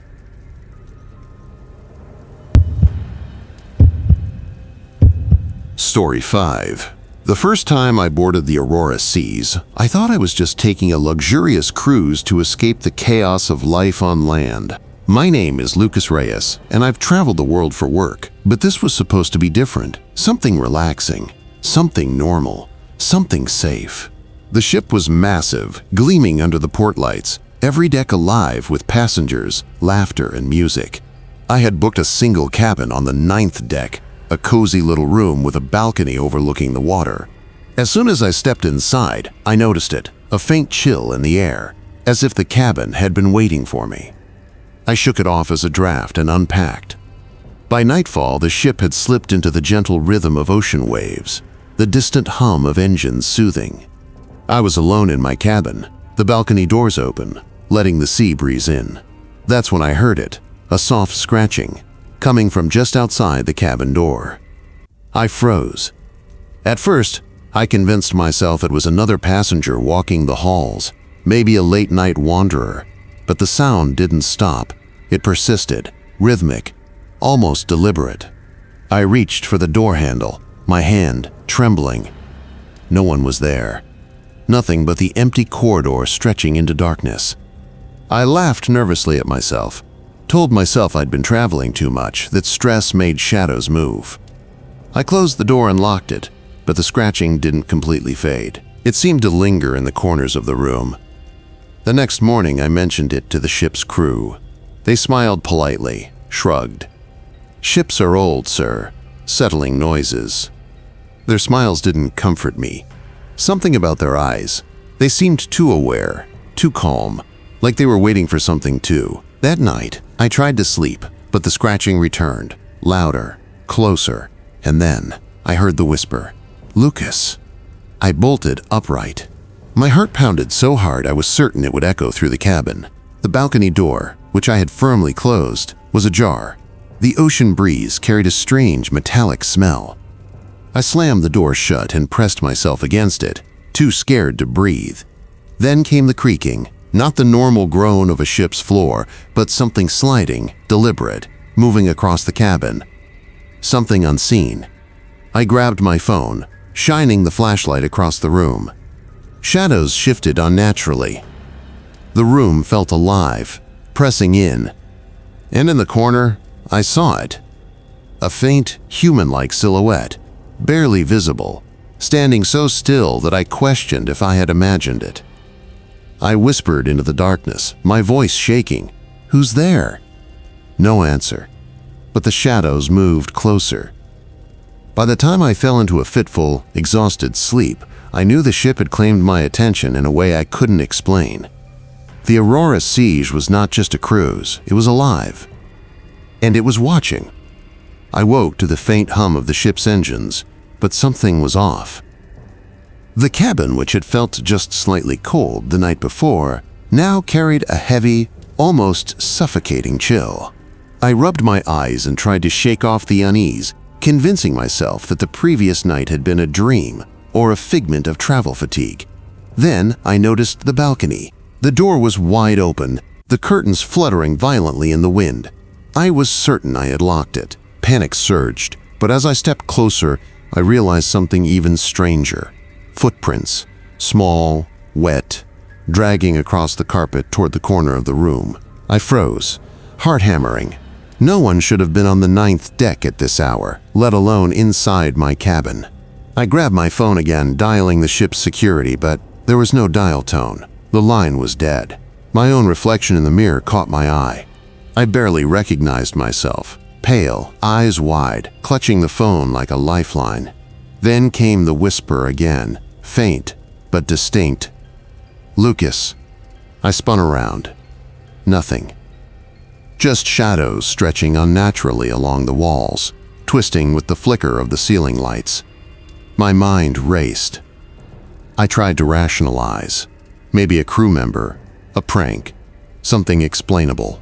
But even as I thought it, the room felt alive, vibrating slightly under my feet, as if the ship itself was aware of me. I decided to investigate. I followed the sound of faint scuffing down the hallway. The corridor stretched, longer than it should have, bending subtly as if the ship's layout had shifted. I stopped in front of cabin 923, the door slightly ajar. I didn't recall any cabin here being open, especially not one assigned to someone else. Peeking inside, I saw a room empty of furniture, walls blackened as if charred, and in the center, a single rocking chair swaying gently. It moved, though no one sat in it, and on it, etched in the wood, were letters forming a name, Lucas Reyes. A cold shiver ran down my spine. My name, written here. Before I could process it, a shadow darted past the doorway behind me. I whirled around, empty hallway, but the lights flickered, and then the whisper returned. Now multiple voices, overlapping. "Lucas, come, sit, stay." I stumbled back, heart racing, and nearly fell over the balcony railing. But I didn't dare open it. Something told me the ocean itself was watching. I ran back to my cabin, locking the door. My phone remained dead, no service. I was trapped. Alone. And yet, not alone. The night dragged on with every sound amplified. The creak of the ship, the scratching beneath the carpet, the whispers weaving together in a symphony of menace. I realized this wasn't just a haunting. It was intelligent. The ship knew me, knew my fears, and it was feeding off them. Hours passed, or was it minutes? Time felt meaningless. Then, a sudden silence fell, oppressive and absolute. I dared to breathe. Then, from the corner of the room, the shadow emerged fully. Not just a silhouette, but a figure, gaunt, impossibly tall, face obscured, arms long enough to touch the floor. It stopped at the edge of the bed, staring, unblinking. I could hear my own heartbeat in my ears. I tried to speak, but my voice failed me. The figure moved closer, slow, deliberate. And then, in a voice like the scraping of metal, it whispered, "You should have stayed ashore." I bolted, grabbing a jacket and heading toward the stairwell, hoping for the main deck, for light, for anyone. The corridors twisted unnaturally, doors opening to endless hallways, stairs spiraling into darkness that shouldn't exist. The whispers multiplied, chanting my name, coaxing me deeper into the ship's core. I realized then, the Aurora Seas wasn't a vessel. It was a predator. And I was its prey. I stumbled through the corridors, every turn twisting more than it should have. The ship felt alive, walls groaning, floors shifting subtly underfoot, lights flickering in rhythm with my racing heartbeat. I had no idea where I was going, only that I had to move, had to escape whatever presence had claimed this vessel. The whispers grew louder, more insistent. They weren't just calling my name now, they were taunting. "Lucas, you can't leave. Lucas, stay forever." The words slithered through the air like smoke, curling into my ears and into my thoughts. I reached a hallway lined with cabin doors. Each one, as I passed, displayed something disturbing, my own reflection framed in the windows of each door. But not just reflections, they were twisted versions of me. In some, my eyes bled shadows. In others, my mouth opened impossibly wide in silent screams. I tried to avert my gaze, but each door dragged me in, pulling me toward it. Then, one door at the very end swung open violently on its own. I froze. Inside, the room was dark, but the faint glow of a single lantern revealed something horrifying. Dozens of personal items floating in the air, clothes, shoes, suitcases, watches, all suspended as if invisible hands held them. They circled the room slowly, creating a vortex that seemed alive. And then I saw it, another figure, taller, darker than the shadow I had first encountered. Its presence radiated pure malice. Its head tilted slightly, unnaturally, and I realized I recognized it. It was me, but not May. A version stripped of humanity, eyes hollow, a grin stretching across its face like it had swallowed all fear in the world. It raised its hand, pointing directly at me. The floating objects began moving faster, whipping around like a storm. I stumbled back, tripping over my own feet. The air grew thick, heavy, almost solid, pressing against my chest like an invisible weight. I could barely breathe. A flash of memory hit me. Weeks ago, before the cruise, I had read online about the Aurora Seas. Stories of passengers disappearing without a trace. Videos of cabins with no numbers. Crew members who denied ever seeing certain decks. And then a chilling thought. What if the ship wasn't just haunted? What if it collected people, shaping them into echoes, shadows of their former selves, feeding on their terror? The figure moved closer, its grin widening. A whisper, almost tender, yet menacing. "We've been waiting." I ran, down stairwells that seemed to twist impossibly, through corridors that looped back on themselves. Every door I tried was either locked or opened into darkness. The whispers followed, sometimes from behind, sometimes from ahead, always surrounding me. Then I reached the main dining hall. Normally, it was filled with laughter, music, and light. Now, it was empty, flooded with a dim, sickly green glow. Chairs and tables were stacked impossibly high, leaning at angles that defied physics.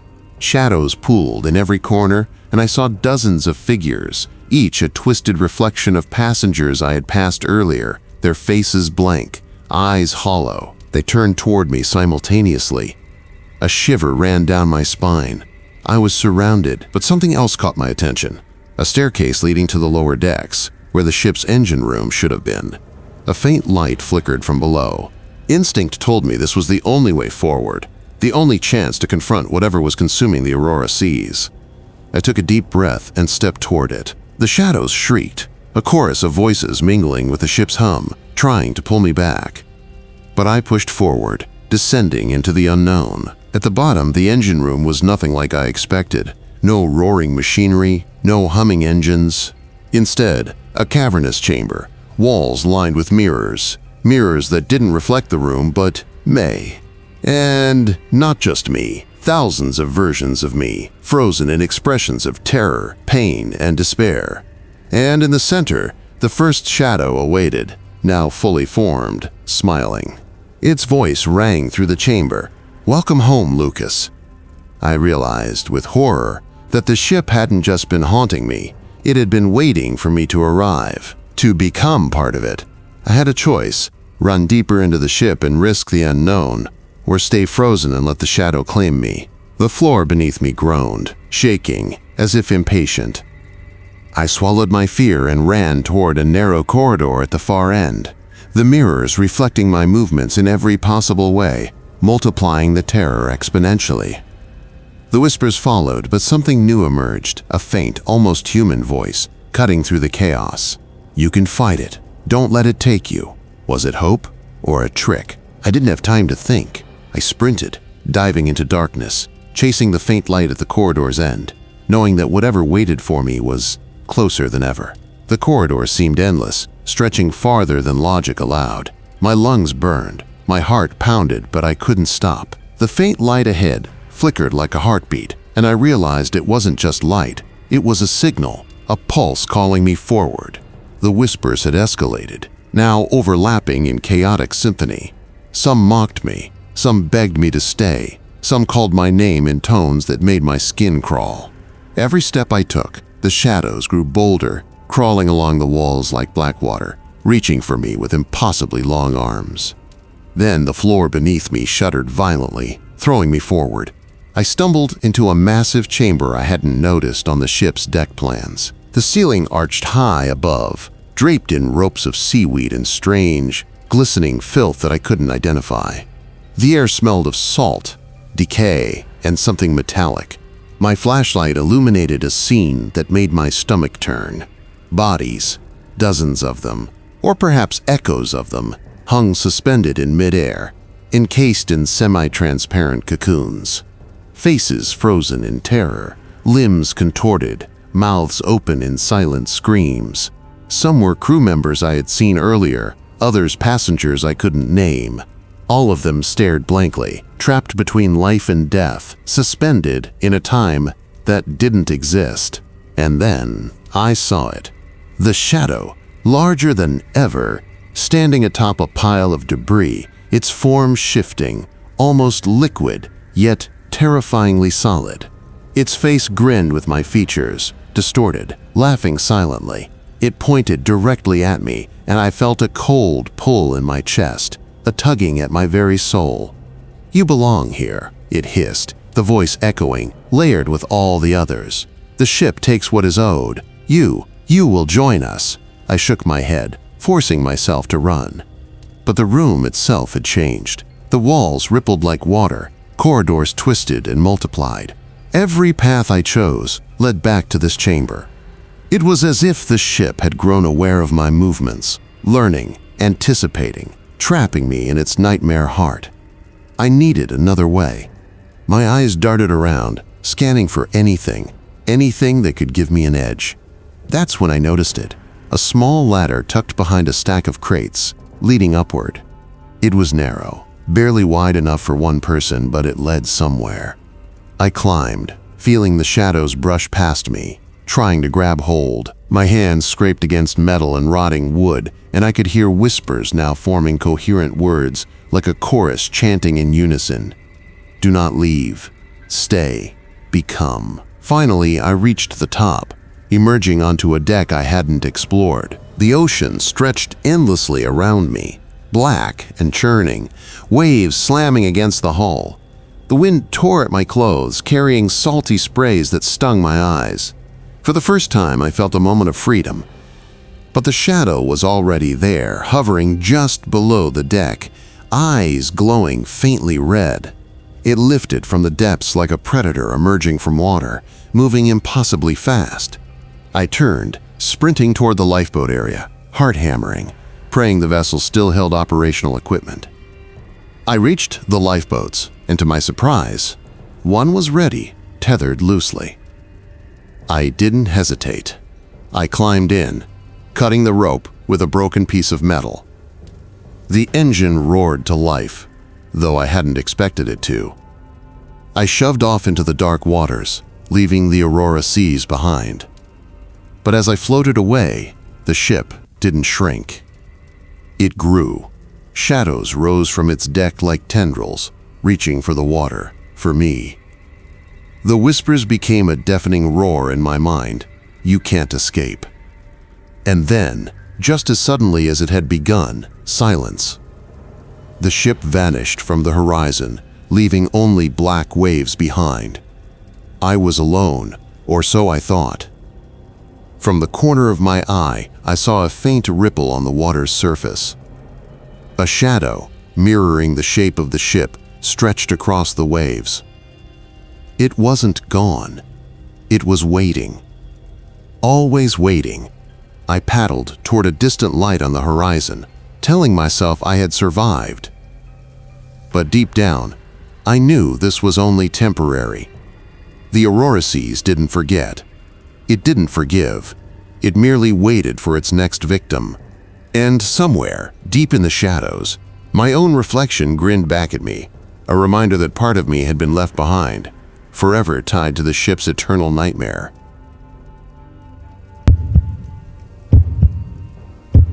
Story 6. The moment Olivia stepped onto the deck of the Eclipse Horizon, she felt the kind of unease that made the hairs on her neck stand on end. She had been on dozens of cruises before, luxury liners, small charters, even budget ferries. But something about this ship was different. Not immediately obvious, just a whisper at the edge of her perception. A vibration in the floorboards beneath her feet that felt almost sentient. First time on a cruise this far north? The receptionist had asked, her smile tight, eyes darting occasionally toward the darkened windows behind the counter. Olivia had nodded, smiling back, brushing off the subtle warning in the woman's tone. She had work, a long overdue vacation, and this voyage promised solitude and a break from the chaos of the city. The cabins were luxurious, yet oddly cold. Not physically cold, but emotionally sterile, as if the walls themselves discouraged comfort. Olivia dropped her bag and stepped onto the balcony, the Arctic waters stretching endlessly beyond. The wind was sharp, carrying the scent of ice and sea. For a moment, she felt exhilarated, alive in a way she hadn't in months. Then she noticed it, a figure on the far deck. A man, or at least it looked like a man, standing completely still, staring out into the ocean. He wore dark clothing, his face hidden beneath a hood.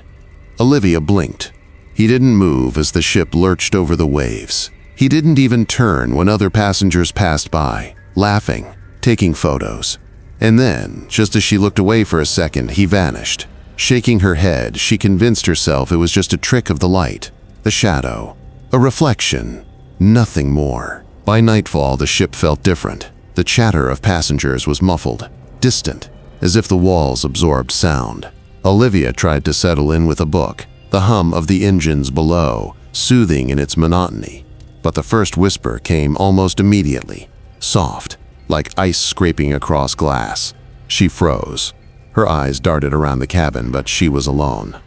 Probably the wind, she muttered to herself, though she didn't believe it. The whispers grew louder as the night deepened. At first, They were indecipherable, like a language she almost recognized but couldn't place. Then words formed, faint but unmistakable. "You shouldn't be here. Leave, leave." Olivia's heart pounded. She grabbed her phone, trying to call the front desk, but the line was dead. Texts wouldn't send. The Wi-Fi non-existent. The ship was cut off, isolated. A knock on the door startled her. Slowly she approached, peeking through the peephole. No one. Just the dark hallway, stretching impossibly long. Empty. And yet, she felt it. Eyes watching, patient, waiting. She opened the door just a crack. A chill rushed in, carrying the scent of salt and something metallic. On the floor outside, a trail of wet footprints led down the corridor, stopping abruptly as if whoever, or whatever, was here knew she was watching. Olivia grabbed a flashlight from her bag and followed. The corridor seemed to stretch longer with every step, turning in ways that didn't match the ship's blueprint. Doors appeared that weren't supposed to exist, rooms stacked in impossible layers. She passed one room where she thought she saw someone sitting in the shadows, hunched over, whispering to an invisible companion. When she shone the light, nothing was there. Then the cold hit her. Not the wind, not the air conditioning, but a deep, penetrating chill that seemed to seep into her bones. Her breath fogged the air, forming small clouds in front of her face.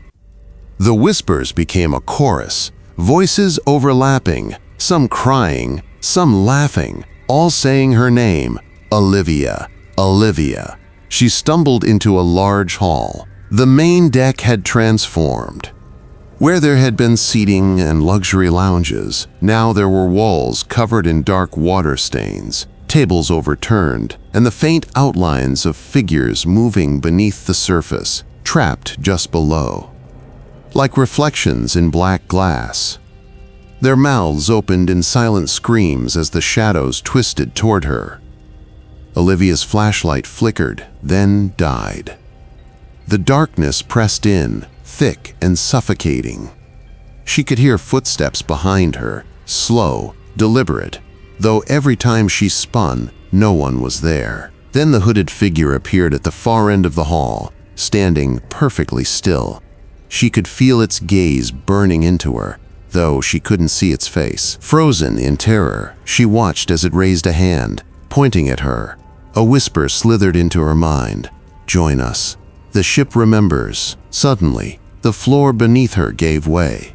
She fell, a scream torn from her throat, into a darkness that smelled of iron and old wood. She landed on a deck below she had never seen before. The shadows here were thicker, the air wetter, and the whispers louder, forming coherent sentences now.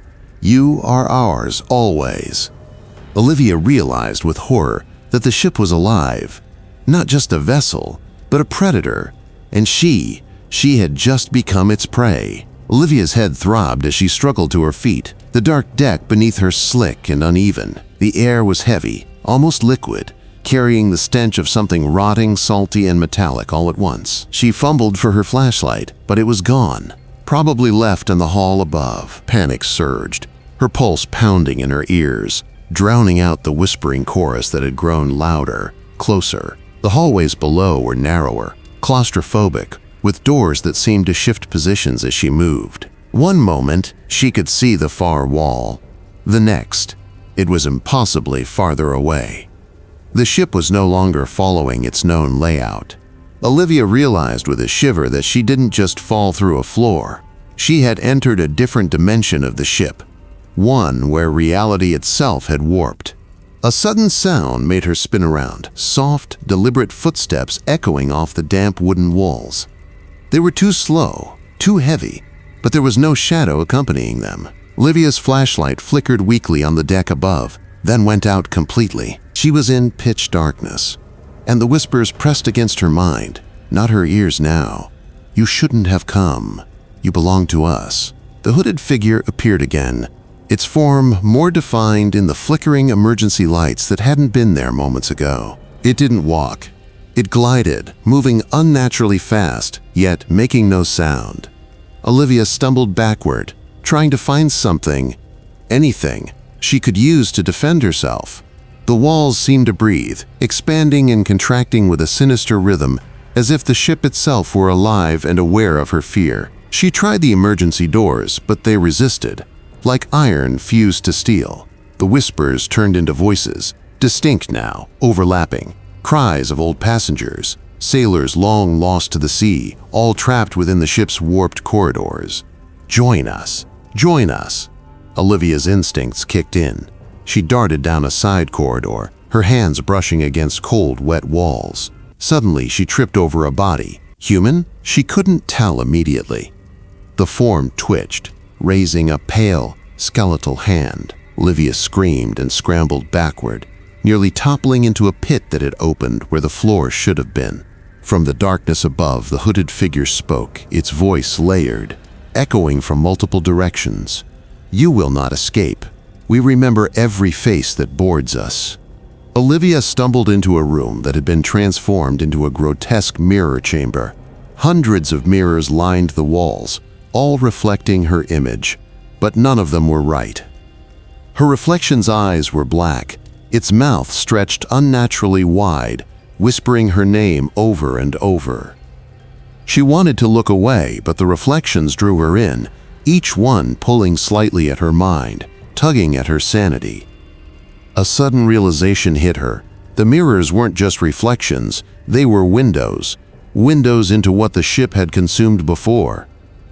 Faces twisted in silent screams, hands clawing at the glass, eyes wide with terror, all trying desperately to reach her. Olivia backed toward the door, but it slammed shut on its own. A cold hand, too thin, too long, clutched her shoulder. She spun around. The hooded figure's face remained hidden, but its presence pressed against her like a physical weight. She heard a whisper, soft, almost intimate. "We've been waiting for you." Desperation fueled her escape. Olivia slammed her shoulder into the mirrored wall.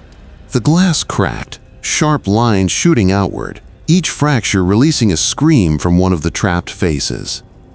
She ran through the growing chaos, the hallways twisting impossibly, doors leading to dead ends or into more mirror chambers. The ship was closing in, reshaping itself around her, determined to trap her completely. In one chamber, she saw a glimpse of reality, or what felt like it. A staircase leading upward, bathed in natural light that flickered with each step. Without thinking, she bolted for it, adrenaline burning through her fear. Behind her, whispers screamed, furniture toppled, shadows lunged, reaching with clawed hands that grazed her clothes and hair. She reached the staircase, half expecting it to vanish. It held. Every step upward was a struggle against the invisible force that tugged at her from below, but finally, she emerged onto a deck she recognized, almost. The railing was warped, the waves outside impossible shades of black and green, the sky pulsating with strange, unreal colors. And then she saw them, the other passengers. Or rather, what remained of them. Their bodies hung from the ship's rigging like marionettes, faces frozen in eternal terror. Some twisted in ways no human body should, eyes pleading for salvation. Olivia's stomach turned. She realized she was not meant to leave. The hooded figure appeared again at the far end of the deck, closer than ever, gliding silently toward her. And then, as it extended its hand, she understood it didn't just want her trapped, it wanted her transformed. To join the whispers, to become one of the reflections, one of the lost faces in the mirrors. Forever. Olivia's scream tore through the night, mixing with the shrieks of the trapped passengers. She ran, searching desperately for an exit, but the ship's deck stretched endlessly, folding over itself. There was no escape. Her eyes fell on a lifeboat dangling over the edge, too far to reach, yet the only chance. She leapt. The world blurred, the air thick with voices, the shadows stretching like liquid. She hit the water below with a splash that seemed to echo endlessly. The ocean was icy, swallowing her scream. She struggled to surface, gasping, shivering. The eclipse horizon loomed above, impossibly large, its lights flickering, as if the ship itself were aware of her defiance. And then, in the reflection of the water, she saw it. Hundreds of faces staring up at her, trapped beneath the waves, their mouths moving in silent, pleading whispers. Olivia swam, trembling, pushing herself away, but the ship followed. Slowly, deliberately. Shadows twisted around its hull, reaching for her, whispering her name. She realized with a horror that she had escaped the deck, but not the ship. The ocean had become another chamber, another corridor. There was no end, only the eclipse horizon, patient, watching, waiting for its next prey. Olivia's lungs burned as she swam through the icy water, each stroke heavier than the last. The ship hovered above, its hull stretching impossibly, as if alive, bending reality around her. The whispers followed, no longer soft. They were deafening, urgent, desperate. Come back, join us, belong. Through the murky depths, she saw movement, shadows swirling beneath her like a living mass, faces pressing forward, eyes wide, mouths screaming silently. She realized with horror that the water itself was part of the ship. It wasn't just a vessel, it was a predator. Each wave carried the weight of the lost, each ripple a hand pulling her down. Clinging to a piece of debris, Olivia tried to think, to find a plan, but the cold stole her strength. Her mind teetered on the edge of panic and madness. And then she saw it, a faint glow beneath the surface. It pulsed rhythmically, almost like a heartbeat. Summoning every ounce of courage, she dove toward it. The glow revealed a hatch, half submerged, sealed with rusted metal. Something about it felt human, familiar. She pried at it with trembling hands, feeling a surge of hope. As the hatch creaked open, a torrent of warm air spilled out, carrying the faint scent of metal and old wood. Olivia climbed inside, shivering violently, and found herself in a narrow passage that seemed to move with the ship. The walls were lined with mirrors, but unlike the others, these didn't reflect her. Instead, they showed glimpses of other passengers. Some she recognized from the ship's manifest, others she didn't. All faces frozen in terror, eyes begging for release. One mirror showed a young man being pulled into the walls, his scream stretching across the corridor, distorting like an echo that would never end. Olivia pressed on, her heart hammering, each step echoing in the confined space. The whispering voices surged, forming words she could understand now. You cannot leave. You belong to us. The ship remembers. The ship demands. A sudden shift in the corridor threw her off balance.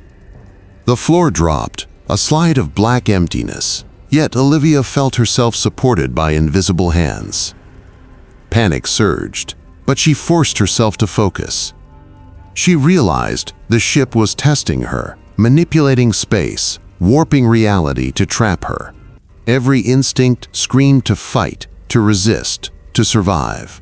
At the end of the passage, she found a door, ancient wood, reinforced with iron, inscribed with symbols that pulsed faintly in the dim light. The whispers intensified, almost screaming now, as if warning her not to enter. Olivia's hand trembled as she pushed the door open, revealing a room filled with floating objects, chairs, tables, lamps, all suspended in midair. In the center, a figure sat on a chair, hooded, its face obscured by darkness. It spoke, the voice now intimate and terrifying. You've come far, Olivia, but you cannot leave. Not yet, you must understand. The room shifted suddenly, the walls expanding outward, revealing an endless horizon of water and twisted ship corridors. Olivia realized she wasn't just in a room, she was inside the ship's consciousness. The hooded figure stood slowly, gliding toward her, its presence pressed against her chest, constricting her breathing. You cannot escape, it whispered. The eclipse horizon keeps those who wander, those who see, those who remember. You will join the chorus, or the ship will consume you entirely. A flash of movement caught her eye. A figure emerged from the shadows behind the hooded entity. a crew member, but twisted, hollow-eyed, reaching out with clawed hands. Olivia's scream tore through the chamber, but the sound seemed to vanish, absorbed by the ship itself.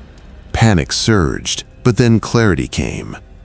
The hatch! She had to reach it again, return to the water, and swim. Summoning every ounce of strength, Olivia bolted past the floating objects, diving toward the exit. The ship resisted, walls shifted, floors disappeared, the hooded figure lunging, shadowy hands stretching across the space. Her fingers grazed the hatch just as the entity reached her. Pain shot through her arm as shadowy claws sank in. Olivia kicked violently, ripping free, and plunged into the icy water below.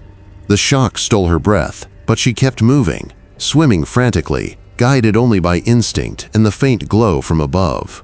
As she broke the surface, the moonlight reflected on the waves, showing the ship as it truly was, or what she thought it was. The eclipse horizon towered impossibly, its hull pulsating with unseen life, the whispers fading just enough for her to hear her own ragged breathing. Olivia clutched a piece of driftwood, staring back at the ship. Its lights flickered, then went out completely, leaving only the black void of the sea. But she knew, with a cold certainty, that the ship hadn't released her. It never would. She had survived, for now, but the whispers would follow, the shadows would wait, and the eclipse horizon would remember. And somewhere, deep within the hull, the hooded figure watched, patient, calculating, waiting for the next soul to wander too close. The water lapped cold against Olivia's trembling body, but exhaustion and fear gave her little time to think. The ship's silhouette loomed in the distance, dark and immovable, like a predator watching its prey. She had escaped its inner corridors, but the eclipse horizon had not finished with her. Not yet. Suddenly, a voice echoed across the waves, soft, urgent, unmistakably human. "Help, please!" Olivia froze, scanning the dark waters.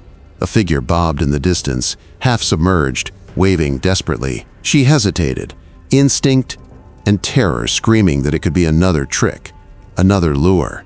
But something in the voice struck a chord of humanity she couldn't ignore. Summoning her courage, she swam toward it, muscles burning, heart hammering. As she drew closer, she saw the passenger clearly. A man, mid-30s, eyes wide with panic, hair plastered to his face. His name tag gleamed faintly in the moonlight. "Ilicho! Ilios! You're alive!" he gasped, coughing up seawater. "I've been trapped. I thought I was the only one." Olivia reached out, helping him cling to the piece of driftwood she'd found. "The ship. It's alive," she warned, shivering. "It traps people, twists reality, feeds on fear. We have to get away." Elias nodded weakly, eyes darting toward the looming silhouette. "I've seen things worse than you can imagine. Rooms that weren't there, corridors that loop endlessly, shadows that speak." As they drifted together, the ship's hull pulsed faintly, lights flickering like dying embers.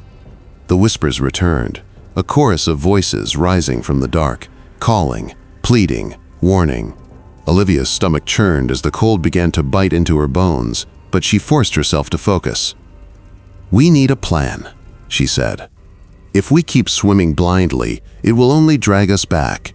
The ship controls the waters, the currents. It can reach us anywhere." Elias shivered violently. "There's a way. I saw it once.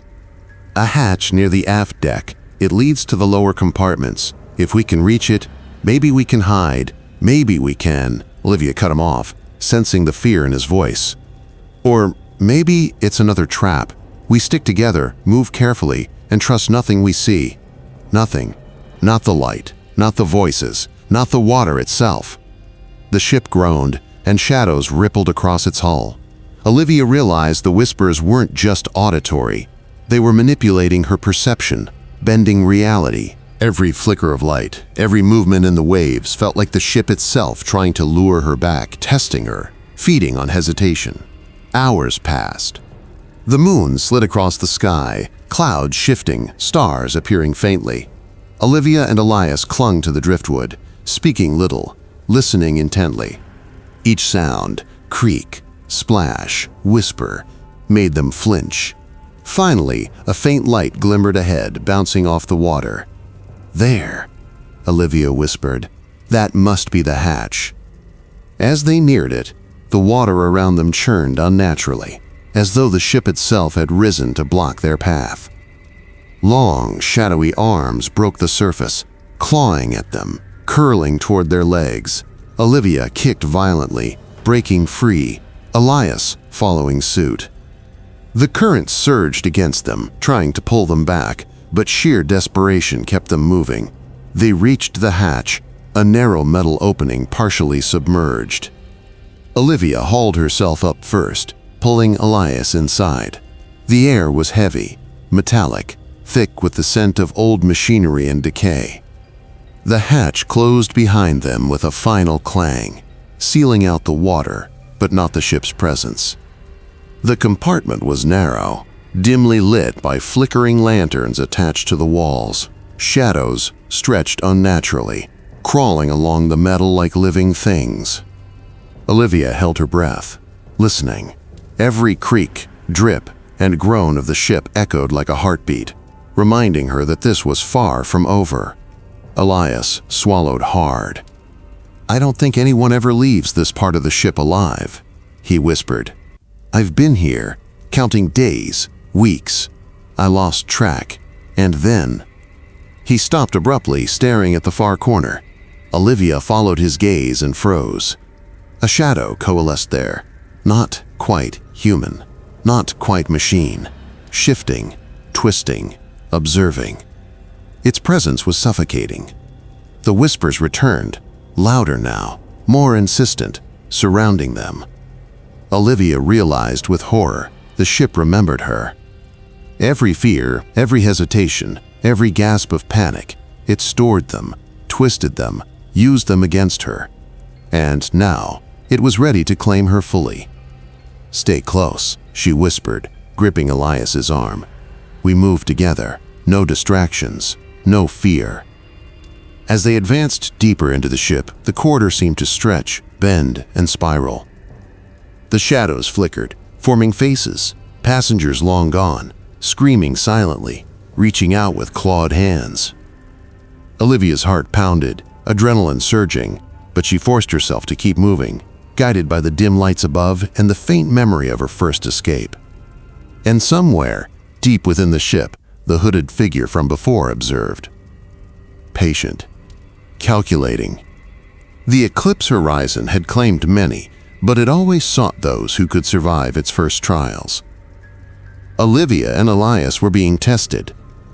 The true nightmare, Olivia realized with a sinking dread, had only just begun. Olivia and Elias moved cautiously, their footsteps muffled against the cold metal floor. Every corner seemed alive, shadows twisting into shapes that were almost human, almost familiar, but never quite. The ship's whispers filled the air, a cacophony of sorrow, anger, and hunger. "We need to keep going," Olivia hissed, gripping Elias's arm. "Whatever this ship wants, it won't stop until it has it all." Elias nodded, swallowing hard. "I don't understand. How can a ship be alive?" Olivia didn't answer. She didn't need to. The pulsing, almost breathing hum of the vessel itself was explanation enough. It had been following them from the moment they boarded, learning, feeding, adapting, and now it was leading them somewhere. They reached a stairwell leading down into the bowels of the ship. The metal walls groaned, vibrating with a low, ominous hum. As they descended, the air grew colder, the shadows thicker. Olivia could see movement, figures that weren't quite shadows, lurking just beyond her vision.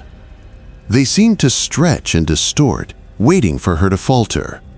Suddenly, a voice, soft, almost gentle, echoed from deep below. "Olivia, Elias, come closer. It's safe." Olivia froze. The voice was familiar, impossibly so. She turned to Elias. "Do you hear that?" "Yes, but it's wrong." They pressed on, compelled by curiosity and desperation. The stairwell opened into a massive, dimly lit chamber. Rows of cots lined the walls, some occupied by figures slumped in sleep, or perhaps in death. Olivia's stomach churned as she realized the faces were familiar, passengers who had vanished weeks, even months ago. Their eyes were open, glazed, unseeing, but following every move.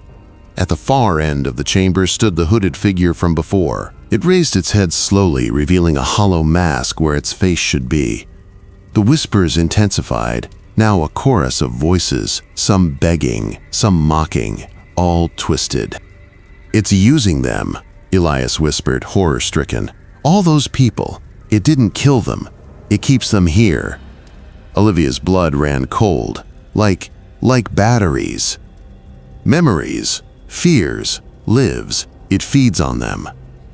The hooded figure moved forward, slow, deliberate, its steps echoing against the metal. Olivia felt a pull, a tug at her mind, a compulsion to step closer, to obey. She struggled against it, gripping Elias's hand tightly. "You cannot leave," the figure said in a voice that was neither male nor female, neither alive nor dead. "They belong, and now you will belong too." Elias stumbled, almost dropping Olivia's hand. We won't." Olivia felt the shadows crawl up her legs, tendrils of darkness licking at her skin. She realized the ship didn't just trap the body, it ensnared the mind, bending perception, feeding on fear, extracting the essence of those who resisted. But she also realized something else. The ship underestimated her. "Elias!" she shouted, breaking the trance. "Run! Don't look at the shadows! Don't listen! Just run!" They sprinted toward a narrow maintenance corridor to the side. The cots, the hooded figure, the trapped passengers, all became a blur, distorted by their terror-driven adrenaline. The whispers screamed, trying to call them back, but Olivia's will was stronger now. The corridor led to a hatch marked "Escape Pod." Her heart leapt. "There! That's our way out!" Elias followed, though his face was pale with fear. They pried open the hatch and climbed in. Olivia hit the release lever, and the pod shot free from the hull of the Eclipse Horizon. Outside, the sea was calm, moonlight shimmering off the waves. They floated in silence, gasping, trembling, and finally dared to look back. The ship's silhouette loomed in the distance, and then something impossible happened. The lights on the ship flickered, and the hull shifted as if it had breathed, watching them. For a moment, Olivia swore the hooded figure's eyes pierced through the distance, a silent promise that the Eclipse Horizon would not forget. The pod's radio crackled to life. "Rescue team, do you copy?" "Yes, we're here, we're alive," Olivia shouted, tears mixing with seawater. But as the pod drifted toward salvation, Olivia couldn't shake the memory of those trapped in the chamber. The faces, the whispers, the feeling that the ship was alive, waiting, remembering. And deep inside her mind, she heard it. A single, chilling thought forming from the whispers that had followed her the entire way. It will always be hungry, and it will return. The pod carried them to safety, but the Eclipse Horizon remained out there, an eternal predator on the waves, and Olivia knew this was only the beginning. She glanced at Elias, both of them shaking, hearts pounding. "Do you think anyone else will make it out?" he asked quietly. Olivia didn't answer. She stared at the dark horizon, knowing that the next passengers who boarded the Eclipse Horizon would never hear her warning until it was too late. The ocean was calm, but the terror beneath its waves had only grown stronger.